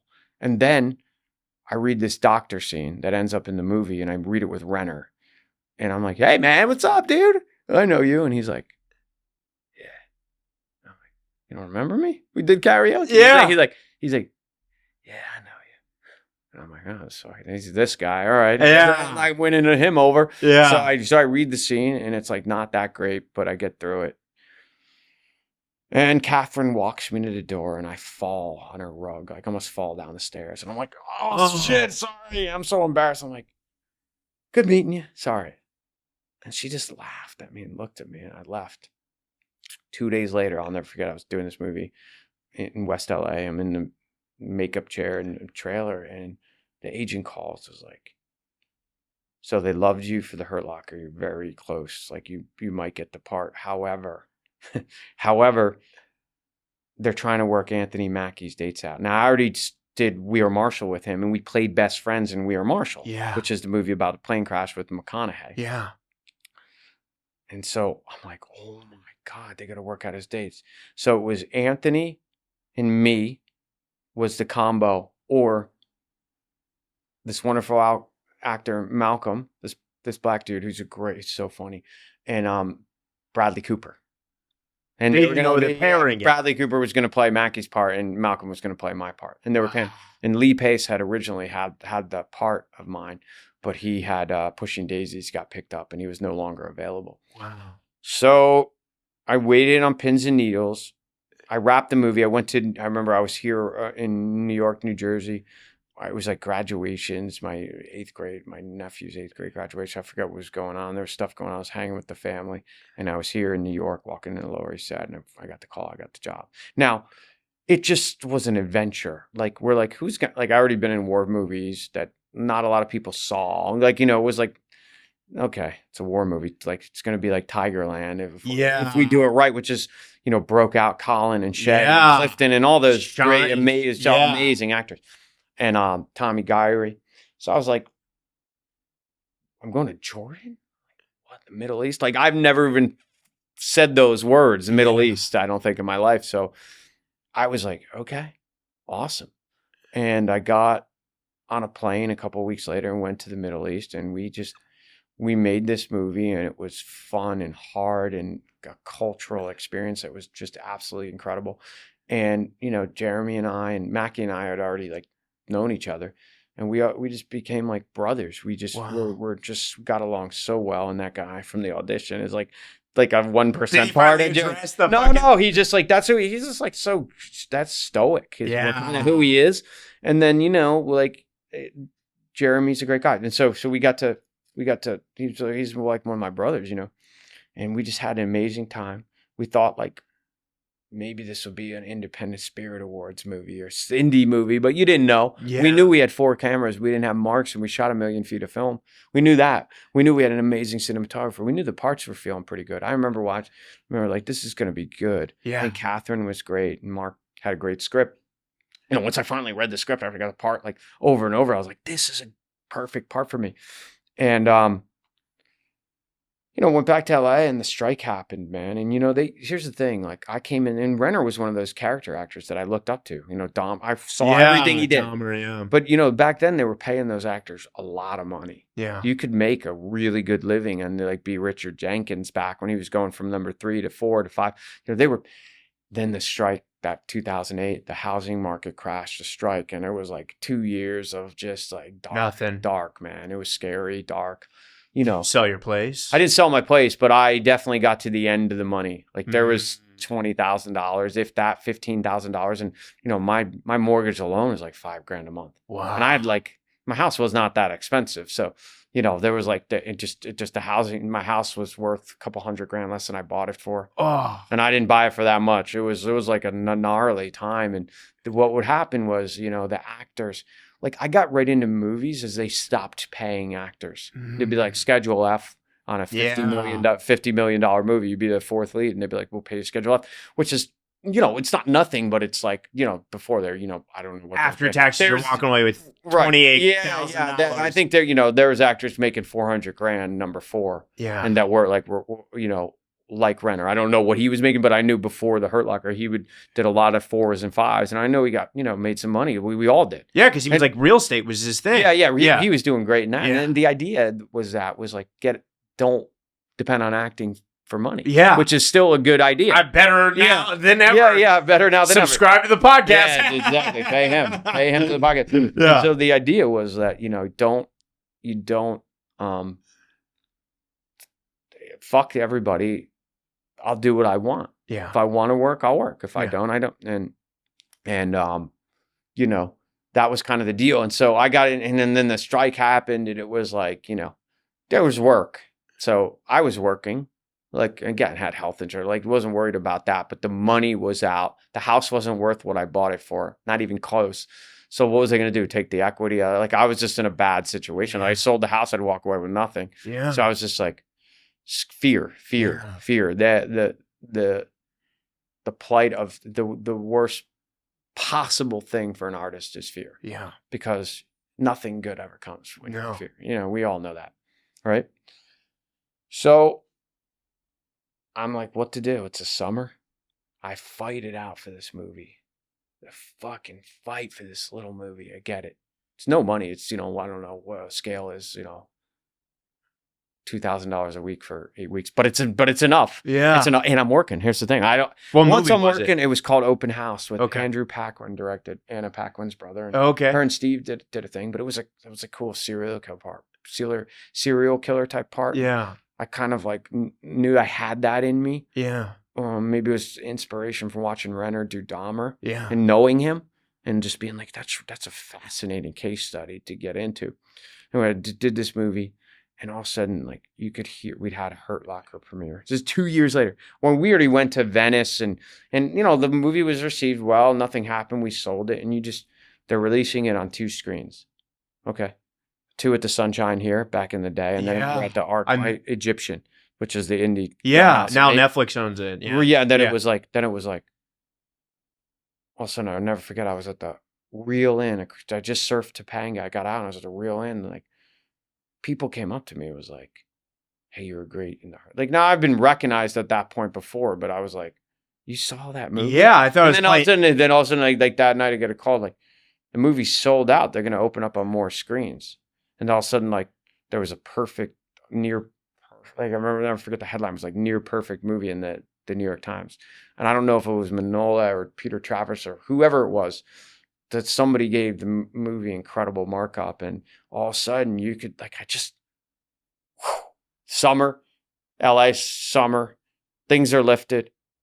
You feel something's up. I'm feeling optimistic. And all of a sudden we got on that train, man. And it was like Golden Globes, Oscars. Oh, yeah. Then I got to play. And meanwhile, like during in New York? No, LA. I saw Martin Sheen on the beach, and I'd known him from Bobby. Yeah. And I don't even think they had seen the Hurt Locker. They just was like, oh, you're kind of like a Sheen. They always say that I looked like one of them when I was younger. So he offered me a part in a play that he did here that made him kind of famous. You know, he got a Tony, and he offered me the part, and he would play the dad, which we ended up doing. And so you could just feel the uptick again. Yeah. You're just like, whoa. And a big lesson was like, when you have momentum, man, if you're lucky enough to have momentum, which I've had several different times in my career, you just got to try to ride it out and make the best decisions you can. Yeah. No one's got a crystal ball.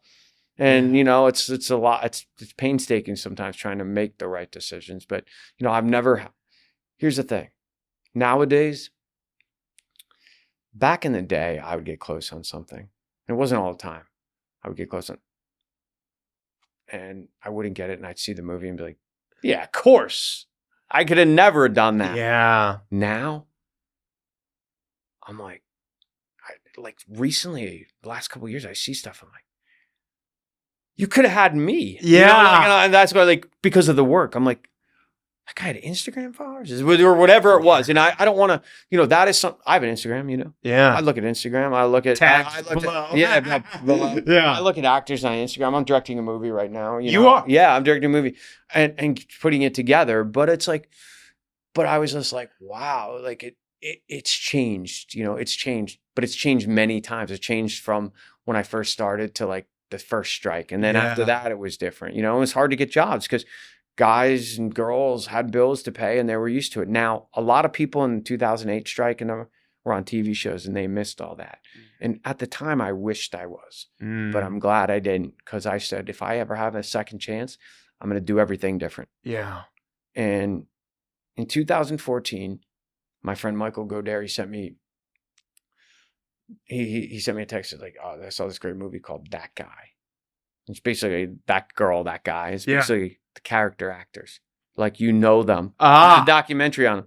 And they went around and they were like, what's the secret to your success? And they were all like, one guy was in here, one guy was in his home in Venice, another guy was obviously in New York. Yeah. Like, they were all over there. And like, no one planned this. They all said the same thing. Low overhead. That was the secret to their success. Wow. Like, make a bunch of money put it away, plan for 2 years with no money. That's it.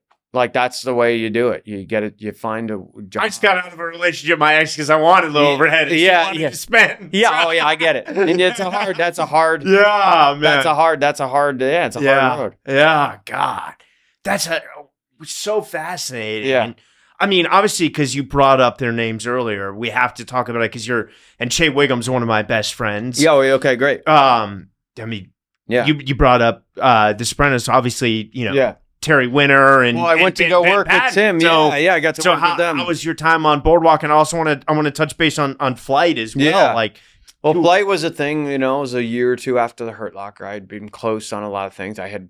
You and Badge were already boys at this point? I didn't know Badge yet. I knew who he was because he was, he was a guy that you wanted to be careful of. He's a great actor. Yeah. I mean, he was coming up, and he would. Did you do the Pacific? No. I auditioned for the Pacific. I didn't audition for The Departed. Of course, I would have liked to have. Yeah. But Badge was like a big deal. He got The Departed, and I think that part was much bigger.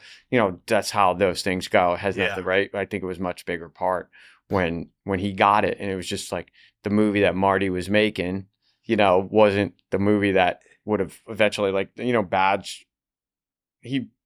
That really put Badge like in another level. Yeah, getting The Departed. Yeah, that was those were like the defining moments. Yeah, when you get that part, like There Will Be Blood, right? Like that. Do you remember that coming around? Was Flight that for you? Flight? No, I mean Flight was just a thing. I mean, it's you and Denzel. Yeah, like again, I'm here in Brooklyn. I had a girlfriend at the time. Did Boardwalk do anything for you? Because you were amazing in that. Yeah. Of course, it's all those things still give, all of them. Yeah, because you have the best. You and Shay, that scene. Yeah. Can we touch base on that for it? What was that scene? Yeah, so it's like one of the best fight death scenes ever. Sorry for no. I mean, it just I'd known Shay. I saw him at a screening.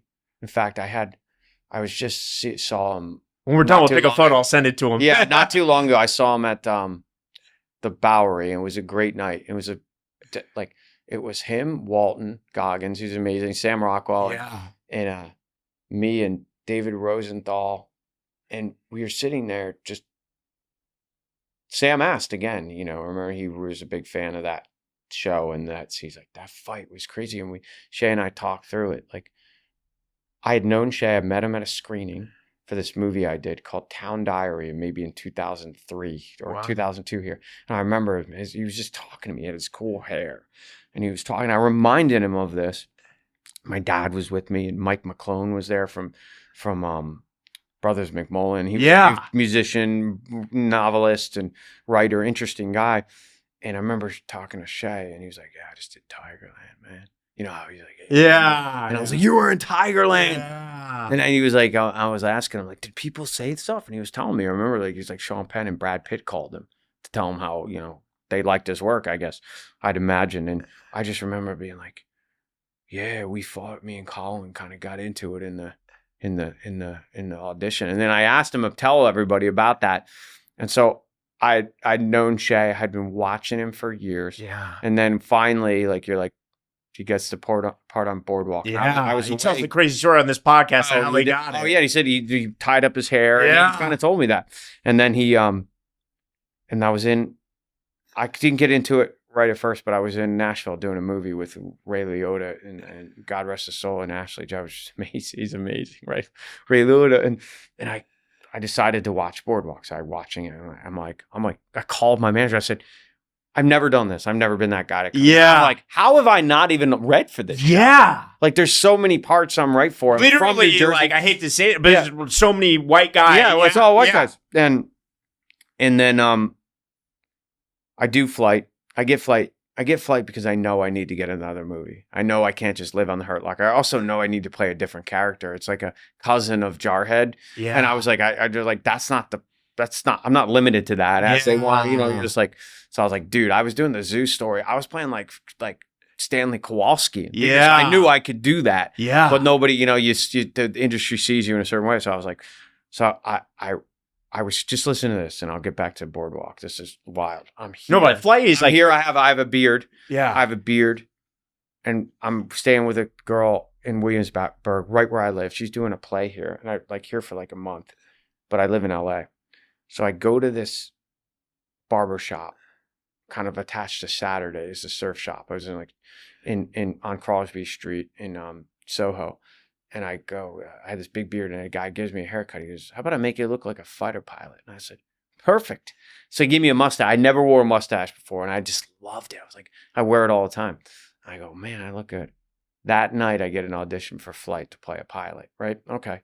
And I'm flying back to LA. It's in person. I'm just already going back to LA. No, for Victoria, the casting director. Yeah. So I go in. I remember seeing Sebastian Stan, who I've known forever, in the audition. Colin, you see like all the guys that are doing, and I looked like a fucking pilot. Yeah, I had the mustache, and my hair was perfect for the pilot. It was like yours, excuse me. And so I went in and I worked. I love when. Here's the thing: the more scenes you have, the harder it is to get the part. Yeah, unless it's like a guest star or something, because then they have no time to turn it around. But it's like you have 16 scenes. Chances are, by the time you get to production, those scenes are going to change. You're going to edit them. You see how it works. So you're like, I can't nail all 16 scenes. Yeah, I'm going to choose. I love those big 4-page scenes, and that's what I had. So I got to do just a hospital bed scene. You did and not the not any of the stuff like that. I think. Also, best, I think, depiction modern of addiction. Yeah, it's so beautiful. The Lost Weekend. Well, by the way, and I had that hotel room thing where I was in a mini bar and I rated it. Yeah, and that was my bottom. Wow. In London, I tried to.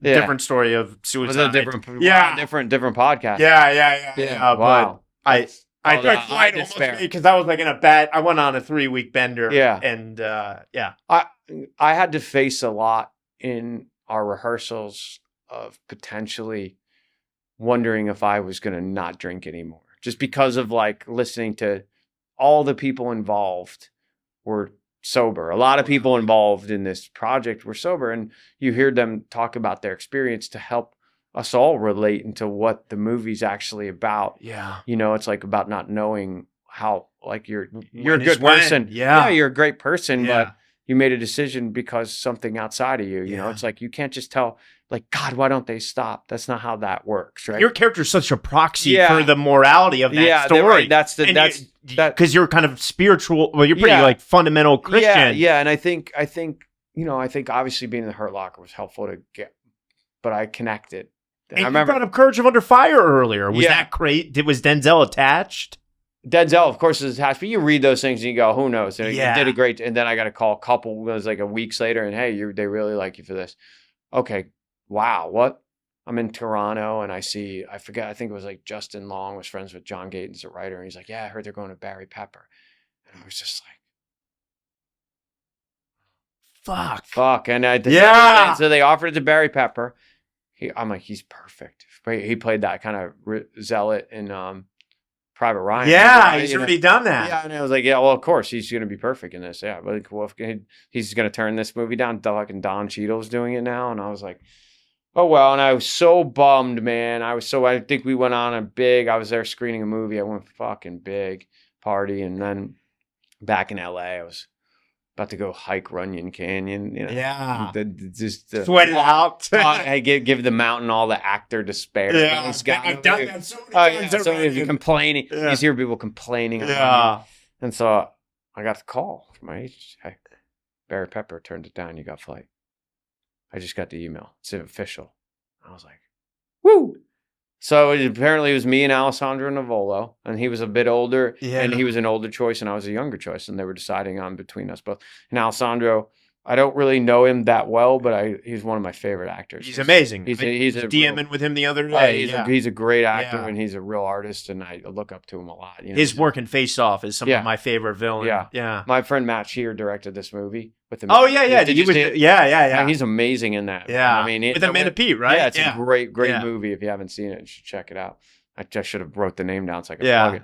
But I got that, and I felt relief, right? And then I was up for Captain Phillips, and it seemed like I was going to get that, but there was a wait issue. They wanted the character to be more like Michael Chernus, who's a bigger guy, like just a stockier guy in general, who's also a great actor. And but they were having a hard time finding that part, and it kept coming kind of back to me. I read for it a few times, and so things were kind of rolling, and I just was like, I want to be on a TV show. I want to be on a TV show. I want to be on a TV show. And then Boardwalk audition came maybe like a year later. And did you stay in touch with Van Patten or? No, I mean, I didn't know that he remembered me. Wow. I had to like remember. He's like, yeah, I do now. Wow. And Howard Corder, the great writer and playwright, I made a couple tapes. I think always for Agent Knox. Yeah. Well, what it became, but there was dummy side. First, I auditioned with Michael Shannon's character. Oh, you did? Yeah, and it was a great scene. I did it and didn't think much of it, and I did a tape. I was at Management Entertainment 360. They had a taping room. I went in there and taped it. This great guy, Dylan, and he was like really directing and helpful. Yeah. And I remember we did like 4 takes. At first, I went and was like, "Can you cut takes together?" I never made. Yeah. And he's like, "Yeah, I can do anything." Just in case I didn't make it through. But then I made it through. I think we sent the 3rd take in. And then I got a call back. And then they asked me to do 2 more tapes. And then they flew me to New York. And to meet with Meredith? Or? They flew me to read with Howard and stuff. And so I went in. I remember seeing a couple actors there. I don't know if it was. I remember seeing, the actors that I looked up to. I mean, just people that I eventually did. I think I ended up working. Dallas Roberts, who's amazing. Yeah, I love Dallas. People that I kind of looked up to, and Garrett Dillahunt. I don't know if Garrett's great. I don't know if he was there, but I remember talking to him about it, and who I got to work with a couple times, who's a really just both amazing actors, and that I looked up to them both. And then, I felt magical. And I waited on pins and needles, and I got the part. And man, it was 9 months of shooting, and they would fly. It was amazing because they would fly me to New York. I would live at this. Oh, you were living at 30,000 like Shay. You were going back and forth. I was living in. I was living in. I was living at the Soho Grand, but I would bring me here for a week. I go back to LA for 2 weeks. They bring me here for 2 weeks. I'd shoot. I go back. Every time I got a scene, it was meaningful. Yeah. I lived in the East Village, seeing the scale of that set. Yeah, right. You don't see money like that anymore. No. I mean, it was. I think you put. I mean, they certainly. I don't know. They pay the actors. I mean, I did the Gilded Age, and that's the only other time that I saw that. Yeah. I never got to be on Boardwalk, so for me, the Gilded Age was like my buddy Morgan Spector, who's the lead, who was also on Boardwalk, was like, yeah, he was on the season I was on. He's another great actor. Yeah, Morgan's. I love in the table read. He's a good friend of mine. I'm like, I seen him in the table read a Boardwalk, and I'm like, who is this guy? He was like, I'm like, this guy, Al Capone's brother. Yeah, but I didn't know his work. I didn't heard him, but you could just clearly see he was so good, and then magnetizing on the show, right? Yeah.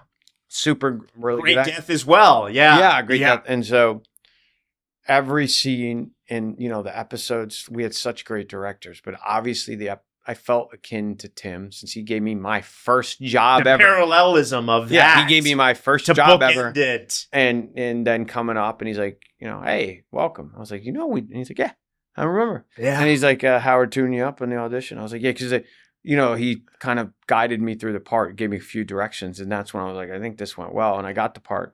I was so thrilled. Made absolutely $4 an episode. Literally, it was like no money, but. The part was so good. And it's so layered. Yeah, we started in February. You're playing both sides. Yeah, and that was it. And I was like, no one's going to let me play. And you work with, I just been speaking to him, Eric Layden as well, right? Yeah. Yeah, Eric another Layden, great actor. Another great actor. Yeah. A friend before that. Yeah. I know in my friend group. Yeah. In a friend group of mine. So I was like, nobody's going to give me the opportunity to play a killer like this. I'm too babyface looking at the time. And so I was like, this is going to be a great way into opposite this. Yeah, I'm going to take the parts that normally people give me, start there, and then flip it on its head. Yeah. And show everybody what I could do. And so, it just turned out to be, from the first day on set to the last day, which was 9 months, was incredible. And, I always knew what an artist Shay was. Hey, man, we're going to make That's a great Shay voice. Amen. He's been in the studio. Yeah, we're going to make a painting today. Yeah, I'm an artist. I'm an artist. I'm after this, man. TVP, man, greatest. And all his like great shames. So I got to, he is every bit what he portrays in all the movies and any interviews you see with Shay. He's a total absolute artist, and He has one of my best friends from day, like the day I met him. Wow, yeah, great guy. Like, just a quick aside, like how cool Shay is. Like, I met him through a mutual friend. You know, obviously, fan started texting me. You know, just like as like a, you know, he kind of knew what he meant to me and then like I had a black box theater play. Was gonna fly, but booked a job and called me and remembered like the night before I was going on, like, hey man, like I had no agent or anything. Wow. You're gonna crush it tonight. Like that's what a guy Shay is. Yeah, no, yeah. So that was just, you know, that was part of it, and he, you know, just. He was amazing, and we had such great. The writing was like, I mean, you couldn't. And you're acting. Yeah, you were amazing. Thank you. You just couldn't believe you got to do that part. I'm like, So they don't write parts like that anymore. They don't write parts like that often. Yeah, I think there are out there, but like it's hard. But it was just so well written, and I didn't for one day take it for granted. The money was not. I was like, I don't care. This is the part. Yeah. And it did, you know, it's all those things change. It's just sometimes like it's not on your time frame. Yeah. Like, you know, like the promises. Like you get the promises when you get Rufus Sewell told me work begets work, but just not on your watch. 100%. It's yeah. not on your time frame. Yeah. And then, you know, you'll get a job out of the blue. Yeah. From something you did fucking 10 years ago. Yeah. Wow. That's it. And you know, I got to do that, and right away I got Ray, and then I went on to do Ray Donovan. Yeah, I did Ray, and then I spent eight months after Boardwalk came out auditioning. Wow. But auditioning, and then also I was like, look, and I would get offered some things, mostly things I didn't want to do, but I would be like, look, if I'm going to audition, I'm doing it my way, which means I'm only going to do projects I think I could do something good at. Like, not because Scorsese's involved. Because we talk ourselves into that. You go and embarrass yourself. You don't have a good time. You don't connect to the material. Yeah. So I'm like, and I need time. I would love to jump into my favorite piece of yours, and you're astounding in it. Yeah. And also Badges. Yeah. Sparrow Creek. Oh, yeah. I think maybe the best script I've ever read in my life. It's a great script. And you're amazing. Oh, wow. Thanks. I mean, Badges is really amazing. Yeah. You all are happy. Patrick. I had a meeting, and a year later I got the part. Wow. Yeah, I mean, Henry, you know, I think he offered it to a few people. And then, you know, maybe one or two people. And then I was number 3, like I so often have been. And you're just available. You know, the part now is everybody's available all the time. Yeah. So there's no more number 3 anymore. They're like, I'll take it. Yeah. But yeah, Badge, and that was our second thing, because we had ended up doing 1923 together. And so we did another project. But Badge, like I remember doing the scene with him. Yeah, playing brothers. And I remember the great piece of direction, like the director's like smaller, dude, like barely move. Yeah, when you're talking, he's that like, kid who just won the BAFTA two's in it. Yeah, Rob. Yeah, he was great. Yeah, you just knew it. Patrick Fischel. I mean, happy. Yeah, as you know, I saw he was on this. Like, Patrick's coming on. Yeah, I think he was my idea. Chris Mulkey, who I love, who's probably 75 now. You know, amazing. Gene. I mean, just an amazing. This guy had a great. Well, I said, how do you cast? He's like, if you ever have trouble casting, just go to Boardwalk Empire and look at the cast list. Wow. That was what he told me. He's like, that's a pretty good way to cast things. Yeah. Yeah, so that was an amazing little movie, and then people saw it, and again, you know, I think it definitely, like, Badge had a really dynamic part, and he executed it really well, and I think people took notice of him in that, and I remember. But you as well. You're amazing. I mean, thank you. I mean, Sam Esmail, I know he really liked the movie. Yeah. Like, did you go in for Mr. Robot or? Well, no, but they're my friend. I'm friends with his main producer, like a surf buddy who wasn't even producing when I met him, and no, but they did talk to me about it, and I was like, I'm not right for this. Yeah. You know? I can't even think of a role that would other than the Swedish actor. No, I just wasn't right for any of it. Yeah. But I, you know, I've worked on Briar Patch, another show they did, and ultimately they did Gaslit, which I did them too, and you know, they're whatever they do, I'd gladly jump on, and Shay is also. Yeah. You know, they're fans of Shay because he was in the Julia Roberts. Yeah, and he was amazing and really, I think Homecoming. Homecoming, and I think he even said like that was the first time he had a really significant part like that, and he crushed it, obviously. Yeah. You know. Could you at this point, you know, because we're kind of getting to the pandemic here, could you kind of sense the streaming thing wasn't going to be sustainable, and where were you looking to? I didn't pay attention to anything. I just took what like the best part I could get. Did you start to notice that maybe like Oscar winners were starting to audition for roles you were going in for? I wouldn't say like, I mean, Oscar winners, that to me feels far-fetched. Got it. Like, I think that, like, you hear that, and like the thing is like, there's a lot of people are victims in our business. I get why. Yeah, please. It's a very difficult business. It's hard, but like I've auditioned for almost every goddamn good role I've ever had, even coming off Oscars. Like, I'm on the stage at the Oscars and then I'm auditioning for stuff. Jesus. So that's what I said. I said, I'm going to make it my way. Yeah. And I go back on my word sometimes, and I do occasionally I'll let somebody seep in and I'll do something that I know I shouldn't do without the time that I need. And I'll be like, I'm not doing that again. But my rules are, I need time and I need to connect. Like this year, I connected with almost everything. I went down to the wire on almost every project I was going here, then zooming, but I connected to them all, and I was able to put my best foot forward. You did like 15 episodes of 1923, right? I did do that, which was great. I mean, did you know Taylor before he launched? I didn't know him, but he knows the Hurt Locker, and so I auditioned twice for that. I auditioned for Badge's role, which was only in 3 episodes, and then he had an idea that I would audition for Zane, and they sent me that. I made a tape. It wasn't particularly good. Yeah, it wasn't another particular, but I think there's sometimes where, look, at a certain level, you need that first job. And a lot of people bang their head against a wall for 10 years and then they get it. I've never seen someone bang their head against a wall for like 13, 14, 15 years and then get it. Then you move into other aspects. You create your own work. You direct, you write, you shoot a podcast, you do whatever you after banging your head against the wall. And I think with auditioning, it's like, there's that first thing that you're undeniably right for, and you just get it. And you can get it now, because the idea that I've got Jarhead would be the same as me getting a part now. This competition was just as bad. It was implausible to get that part. Yeah. And I got it out of nowhere. I got a lead in a movie. And you still think that's possible? Absolutely, it's possible. I mean, they're still doing that. Look at, like White Lotus is a great example. I know one of my best friends is shooting the season right now, and there's plenty of people. Alex or Chris Messina. Oh, Chris is amazing. An incredible great actor. Love Chris. Another inspiration to me. Yeah. You talk about actors that are artists. He's a Terry guy too, isn't he? He's worked with Terry. Yeah. He works with he's always working with people. He's always working on his voice. He's always writing. He's always directing. He got me the audition for Williamstown. No way. He was like, and I made a tape, and then I got the part, to do this great part of a tough guy named Butch O'Fallon from Queens that runs a prison. Yeah. Nobody's giving me that part, so I had to show them. Yeah. And with auditioning, it's like this is how I say, this is what I think about auditioning. When I get sides, we've all been there. You're like, Friday's here, I'm going to a party, I'm going surfing, I'm doing this. And you get an audition, you're like, oh, man, probably shouldn't do that audition. Yeah.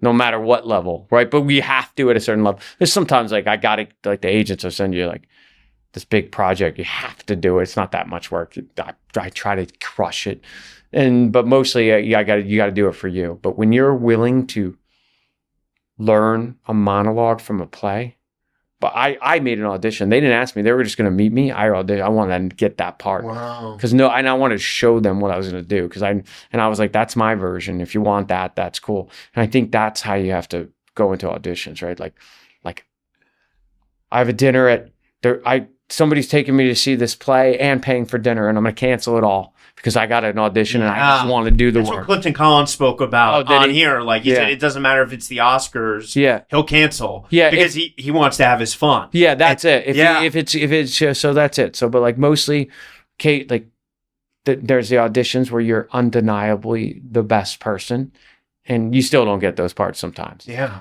but then there's other times where it's a formality and they've already liked your work, and somehow, some fucking way, they want you to just jump through a hoop and you do it. Yeah. And you put your best foot forward. And my thing is like, I have to be great. Yeah. Nobody's giving me a part if I'm not great in an audition. I've had it happen. Like I told you, Catherine Bigelow and Mark Bull said, and it might even be in an EPK, that I was the worst actor they saw for that part. I was unprepared and I just wasn't good because I thought it was a meeting, and that's the God's honest truth. But I got the part because it was a quality, and they had seen me in Jarhead, obviously, but like that wasn't enough. I think she just knew it. Yeah. She cast that movie well. Wow. And it's just one of the things. And when you're cast well, like any of us can do anything, but is it like, is it exactly what the script is written as? Yeah, the Barry Pepper flight would have been so different than the Brian Geraghty and it would have been, it would have been truthful and good because he's a damn good actor, right? Yeah. Nonetheless. And so my feeling was like auditions is like, I love this year. Do people see the tapes? They see mine, and I'm lucky, but because there's feedback, and the feedback is we enjoy taping. It's like throwing up, man. You feel great when it's over. Yeah. Like sometimes I'm like, this is so much work. Yeah. Like when you have a family and, you have people sick and this thing and taking care of this dog and it's hard, it's hard to turn around. I think like the timing for me has gotten better. The strike, some of the rules. Was the strike a hard pandemic and strike? Were those hard times mentally? Well, I had a job, right? I had just finished Big Sky. I did Big Sky, which is another. That was a part that I got an offer on, and I signed with Gersh, the new agency, Steve Gersh, and I've been with him for 7-8 years. And that was one where like that had to do with previous work. Friends with Jesse. I couldn't believe. Oh, I love Jesse. Yeah. Jesse's great, but I can't believe they got me that part, and that was like a dream part. And the day before the pandemic, we were about to start shooting. We got sent home, and I was guaranteed 10 episodes. It was it was a great part financially. It was David E. Kelly. It was just such a good part. I was like, fuck, and it kind of fell apart, and then they came back together. And I did think 30 episodes, 3 seasons, almost 2 seasons of that. I was a very bad person, and I had to be killed. And then right after that, I went and did a movie, and then I got 1923, which was 1 season. 15 episodes is all we made. Yeah. We made 8 and then 7. And so that was amazing. We were riding horses. You think you're a cowboy. Just really ride. You ride. In fact, one of the big shootouts in 1923, we're up on a hill, and there's 100 people shooting. And I watched the rehearsal, the stunt rehearsal, and I thought to myself, I've been training on the horses and shooting for 2 months. I thought, wow, thank God I'm not doing that. And they went to me and went, hey, you ready? You're going to do that. And I just got on the horse and started shooting bad guys. I couldn't believe all the training kicked in. And that took me through the pandemic. And Taylor called me and said, hey, I'm going to write this part for you. Now that I notice you're playing, I'm going to make it a little better, and I'm going to do this. But we are going to do a second season. I was like, okay, I'm in. And then I had the lucky, this thing never happens to me where I had a job on the other side of the strike. And it was Taylor, so I knew it wasn't going to fall apart. Yeah. And I knew that, the studio I'd loved the first season, and you can't just leave it hanging like that. Yeah, especially with Harrison Ford. Right. And so I had a job on the other side of the strike. Has it been different?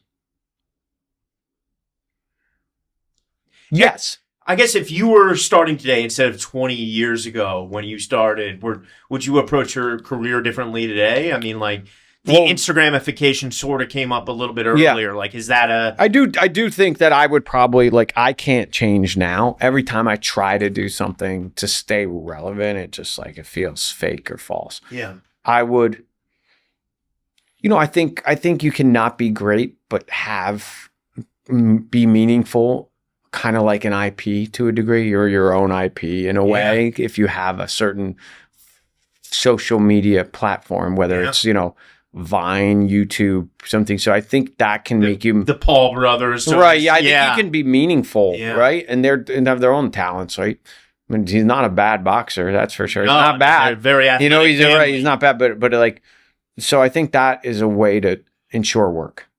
But I think the best way, if I was coming up now, was I would learn how to fucking act. Yeah. And I would devote my life like Shay. Because that has been a reoccurring theme in this amazing conversation we've had. Yeah. It's like how serious you've taken the training. Well, you don't ever seem to have at any point just been like, yeah, I got it, which is something you have accomplished with Shay and Badge. Yeah. You're curious. Yeah. You're an artist. Like Badge, like Shay, like Chris Messina, like Sam Rockwell, like any Boy Holdbrook, who also is Terry's student.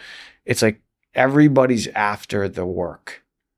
When you cut down, it's nice to get like a good, decent trailer. Like I was just had a beautiful house in Australia, and I was shooting a movie, and it was wonderful. It's just wonderful to have that. And guess what?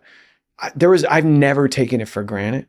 I never took that Hurt Locker the day we were on set Boardwalk, making $4 an episode. Just the part. I've never taken the work, and when I get the work, for granted. I'm just so happy and appreciative. But it's not guaranteed. Yeah.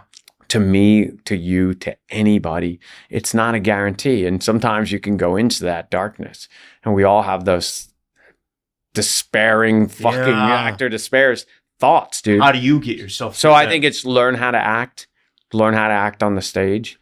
You don't need to learn how to act on film. I don't necessarily. If you can act on stage, you can act. If you can act, you can act on. You get to learn that on the camera. Yeah. I was just listening to Kid Harington in an interview, and he's like, I thought it was so still. And Peter Dinklage was like, yeah, I'm over here overacting. And he's like, I thought, I just got out of drama school. I did one play, and then I'm over there, and Jon Snow. Yeah. And he's like, but that comes with like its own handcuffs and learning scares, and but it's like, I think just learning how to tell the truth, learning how to read material, learning how to interpret things. I get some good stuff. I'm watching, I watch good movies and good stuff. And, I think Taylor is a person who's got a list of actors from our... It sounds like you're a part of that list. Yeah, I mean, I was definitely a part of it, and I think the Hurt Locker and him and Renner have obviously a really good relationship. But, he's not afraid to cast. We think about Taylor Sheridan. It's amazing, right? He will cast the right person for the role. Mm-hmm. He will fly 6 actors. They'll do his test with him. Yeah. He'll read. And if you're the least known person and you're the best for the role, he's hiring you. I love that. And he's hiring you joyfully. Yeah. And he's going to put you on a set with Michelle Pfeiffer. Or you hadn't worked in 10 years and you've been having a tough time. Well, guess what? He's been thinking about you and he wants you to come in. And he'll call me. Yeah, please. Call him, and he'll give you the part because he's a good dude and he loves, because he's that guy and we're all that guy and he relates to that and he's like, you just need a chance. Has streaming, because I like Brian when I say this, man, you are one of the greats. Like I put you up there. Well, thank you. I mean, I just like so many times I've gone back. I have a list of like 100 best acting scenes of all time and like 7 that you're in, and I'm just like, wow. Anytime I have an audition, I'm just like, I watch that, and I'm just like, it's both surreal and just like, I just hope you know how much you mean to like us actors out there. Wow. Like when we're in classes. I almost feel embarrassed. Thank you. No, man, like you're the work that you do amongst us like actor nerds is like, yo, do you see Brian Geraghty's or what about his thing in Flight, or Agent Knoxport, you know what I mean? Like the work that you do. Know how appreciated it is on our side, like, you know what I mean? It gives us something to try to aspire to. Yeah, well, thank you. And I'm not literally just jerking you off here, but I'm doing it to. Has this kind of like death of middle class cinema and streaming maybe change the way you approach what you want to do next? Here's the thing. Like, it's a great question. However, if I thought about that, I'd be in mourning the whole time. Like, I think that the industry, I've been working professionally as an actor since 1998. I got my SAG card, right? And I've been almost SAG and had health insurance and all that stuff for that many. Maybe there's one year where I didn't make my pension early on, right? I've been so fortunate, so lucky. It changes all the time, and I don't look at like a death of something. I just look at it like, this is what it is. What can I do about that? Right. It's, I know the economy's crazy and it's, you don't think it's going away. That's not my feeling. I mean, because you can't like, I can be on Instagram or whatever it is and then delete it for a year and not be on any apps. So like, I'm still watching stuff at the end of the day. Yeah. Because I need that human connection. We always need actors and celebrities. And like, so my feeling is like, that's not going away. Independent film, look at the 2 most successful films, right? They're Obsession and there was another horror movie that, that one. And it's like, nobody's in them. Like, and maybe, maybe it's time maybe they're feeling like you don't need stars in everything. You just need good actors. And my thing is, if you focus on being a great actor, and like, look, you probably need a side hustle. I have plenty of them. I've always had stuff. You still like have the surf thing going? I don't have the surf thing. Yeah. But I have other things going on. I've been fortunate to have buy some houses at the right time and put myself in a very uncomfortable position and live like low overhead guy. Like I live like, I always have that, I'm going to fucking be going to the ramen. The quarters on Sundays. I do laundry, and you always have that. You have to live like that. We're artists. That's what I'm saying. It's like I've been taken care of. I've been paid a lot. I've been have luxuries, but it's like we're artists, and so streaming and there's a lot. Look, this year is way better than last year. Has it been? Yeah. Would you say? Yeah, for me, I've had more. I mean, I just had a guest star audition, which was like a 2-line co-star 2025 every, you know what I mean? Yeah, that's what I'm saying. So like, I think it's like, right, we're 6 months in pretty much to the year, and I've been as busy, albeit, I've been reading a lot of first things, but then I get an occasional offer here and there that's still pretty good. And I read for stuff and I enjoy the process of just acting. I look at it as an opportunity to act. I want to be like, when I get sides, I just do what the fuck I want to do with it. Yeah. That's what I do. I go, I go, oh yeah, I had this audition just for a really good movie, like a big movie. I don't know if it's good. I'm sure it'd be great. And it was like, wear a suit. And I was like, no, I'm not wearing a suit. I was like, a suit, nah. I had like this cool shirt, my thing, and my wife beater on it. Like, I was like, that's the vibe. Then my guy is. And then I just did what I wanted to do. Yeah. And then I'm like, and then no one ever called me. No, but I'm like it. But and then I never heard from them again. So maybe I'm going to go back and put the suit on. Like, that's the conversations. When you're having that conversation, it's like, no. I do feel like quality work is important. But I don't feel like it's good. It's changed. There was less. For last year was like, I was like 25. Was like, I was like, something's broken here. But this year felt different and more optimistic, and like I just got done doing a movie, so I'm you're pumped. Yeah. Well, I mean, that's how it is. And then you go, will I ever, and that's like a negative thing, right? Like I had that conversation with myself last year. Will I ever? And it's like, don't go there, dude. Yeah, and despair. Yeah, don't despair. It's like, there's no guarantee. You get we also get a nice life, and it's like, well.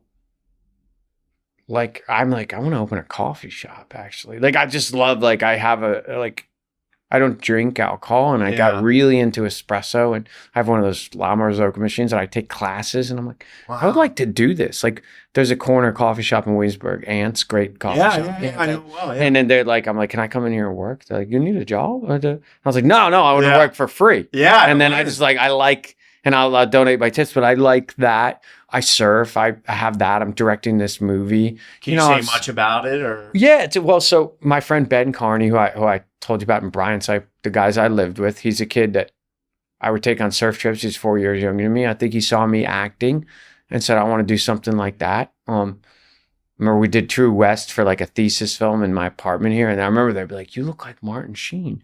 I'll never forget it, from Badlands. And then I ended up playing his son. Yeah. And they were kind of the first one who put me on to Badlands and stuff. So we'd watch all that. And my friend wrote this movie that has to take place on the Jersey Shore. And at one point, I know Badge was interested in it back like 10 years ago. I was interested in it. They were interested with us to play brothers. I think Alex Skarsgård, maybe Bernthal. There's like a lot of people were interested in it. And there's 3 characters. Some great people were interested in it, and he just never made the movie. And so he gave it to me not even a year ago, a couple months ago, and I started putting it together. Wow. Yeah. And if you need any actors, love to audition for it. Absolutely. Yeah. Absolutely. And we hired this great guy from Obsession, Michael. Yeah. Yeah, Michael Johnson. And and he's gonna, he just came on board to play essentially the heart of the movie. It takes place where I grew up, and it's a real character-driven story. And amazing. I just have wanted to show appreciation for the kind of movies that I came up on, which are like, You Can Count on Me and The Station Agent, or like 2 very inspiring. Like Tom McCarthy's an amazing filmmaker. Tom McCarthy's one of the best. Also a great actor. A great actor. And just to have those kind of like character-driven indie dramas that will have an impact with the right people. And I love the festival circuit, and I love doing independent. In love with this movie. It's two I'll brothers. Play Pizza Guy 28. Yeah. Okay. All right. Good to know. Thank you. I'll keep that in mind as I'm going. But we're trying to put the movie together, and I'm working with some friends on that. If you need anyone from the pod, let me know. I will absolutely, and I will, and I'm working with some friends that are producers that wanted to come on board because they believe in the project. And my friend from high school wrote this about where we grew up, and surfing's a background. Yeah. It's just about two brothers. And literally like bring it home and make it for dad, man. Yeah, that's it. And it's kind of, there's two totally opposite brothers who are estranged. Their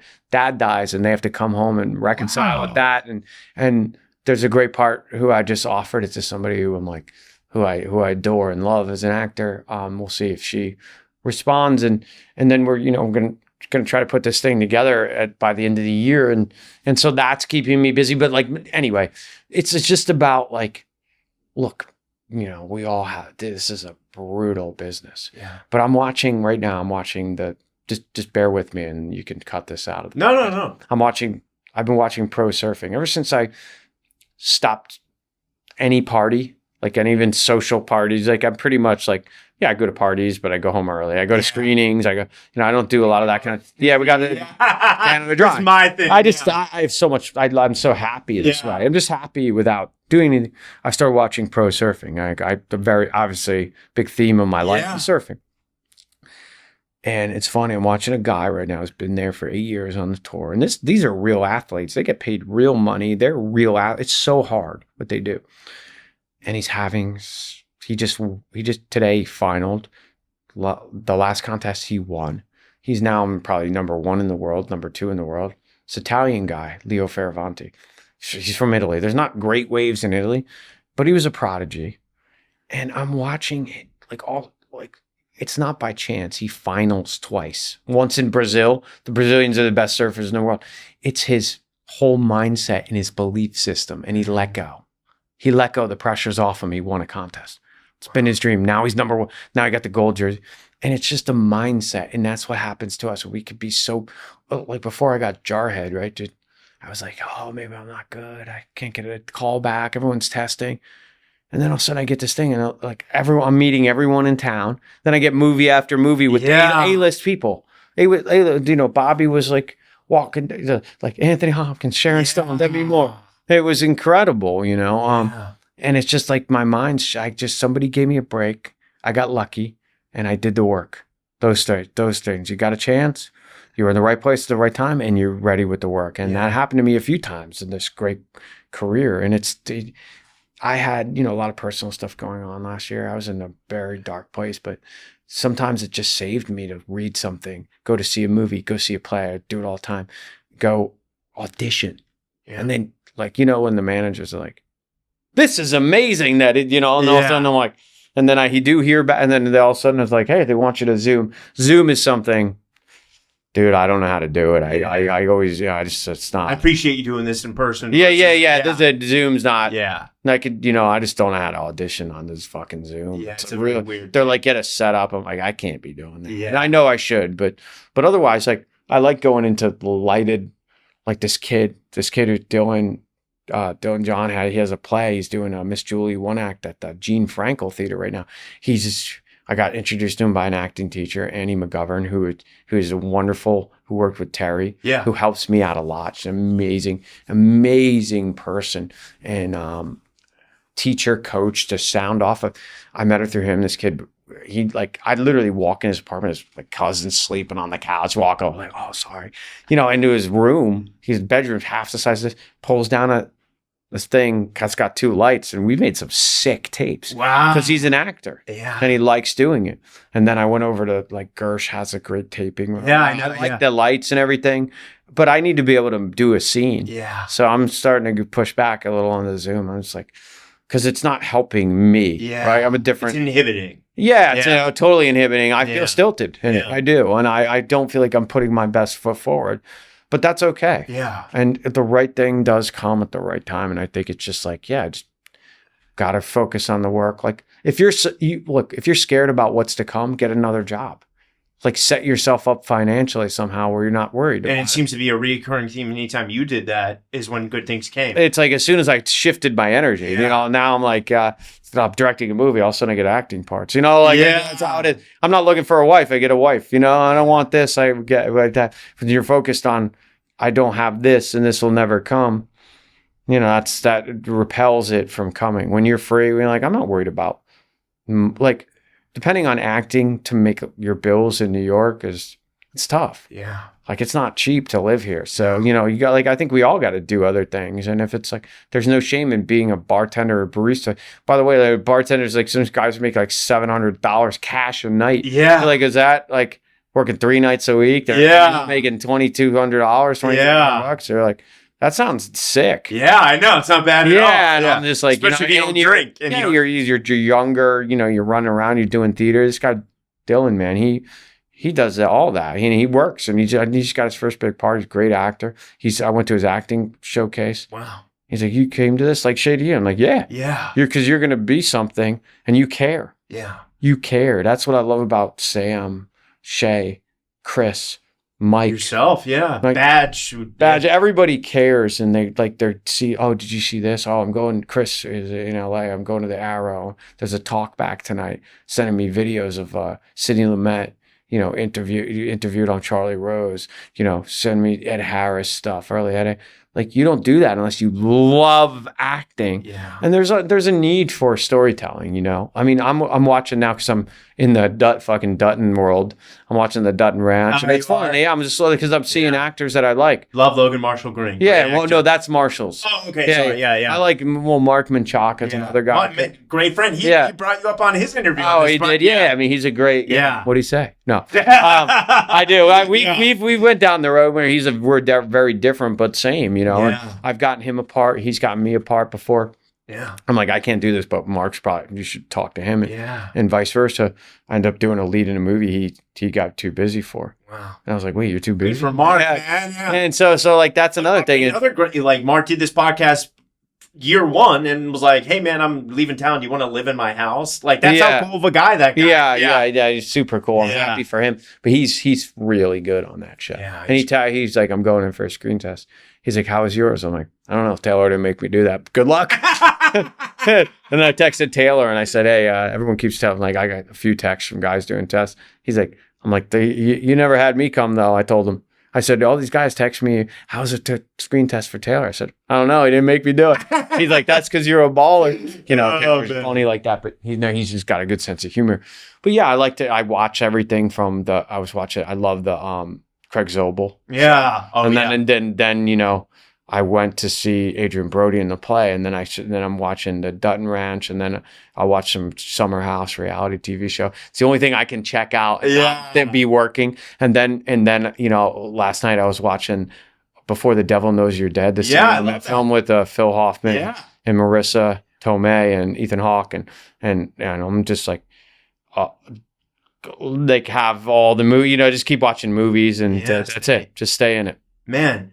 This has been amazing. Yeah. Like, Brian, you're a legend. And thank you so much. I know we went deep, but like, no, I just whatever's next, come back. Yeah, well, man. I can talk to you for hours. Yeah. Thanks. I guess. And maybe the next one we do live for the audience, because I know they're huge fans of yours. Yeah. Okay, great, man. Yeah, no, thanks. I've been watching your clips, and I saw some of them go viral, and you know, some of that stuff is scary and real, but this is also like the other side of that too, right? There's two sides to that, and it's like, one of it is like, work hard, try not to focus on the finances of it, and like, you can have other jobs and be an artist, you know, and be successful. It's not all or nothing, which I think there is this misconception that if like I go do medical device sales, then I can't be an actor anymore. And I think anything self-tapes is no, that's not true. Yeah, I think that's it. With something that affords you the luxury to live. I mean, you have to live, right? And, you know, you get to be a certain age, and like I said, you're banging your head against the wall for 10, 12 years, and nothing's happening at all. Yeah. Well, you have to look at that. Yeah. You know, I stole that from Taylor. Yeah. And look at what he's become. Yeah, I mean, you know, he was having a rough time, and you see him on... he's amazing on Lioness in 1883. I didn't even know it was him in that show. I mean, now he gives himself parts when he wants, and he directs, and he This podcast was started out of frustration from my own acting. Yeah, of course. Sober, and I'm glad, and you must feel like this gives you another outlet. It does. Yeah. And it's like inadvertently becomes friends with so many great people. But also you're learning about your craft. So for me, you're like, can you do this? And I'm like, okay, I had a tape on Monday. Then I had to talk to the producer yesterday. I had to read the script 2 other times. I had a dinner with my friend about filmmaking. Wow, I've almost acted and talked about our business and learned about our business 5 days this week. That's good. Yeah. I try to do one thing a week, whether it's an audition, go to see a play, watch a movie like without my fucking phone. You know, those are important things to do. Like ever since I was 22, I got out of school, one thing a week. Wow. That puts me towards bettering myself as an artist, bettering my career, or just immersing me. When I saw Adrian Brody in that play, I was front row. I was like, I got like $100 front row ticket. I was psyched. And I was like this, but I was like, I'm inspired. Yeah. You know, I did the last play I did, and, you know, maybe they'll move it to New York, was last year. And just about a year ago. And I was so inspired by doing the work. And that's what I get to find the work. Yeah. Yeah. So. Beautiful. Thank you, man. You're a legend, and thank you for doing this. Yeah, man. Of course. Like, and thank you for inspiring me for so many years through. You know, I'm coming up on 10 years sober. Yeah, good. You know, man, watching your scenes and all the other scenes in my little 100 inspiration acting playlist. Man. Like, this pod wouldn't exist without it. So it's a dream come true, man. Yeah, so much love. Okay, yeah. All right, good, man. Cool. What'd you think, man? Yeah, that was fun. You had fun.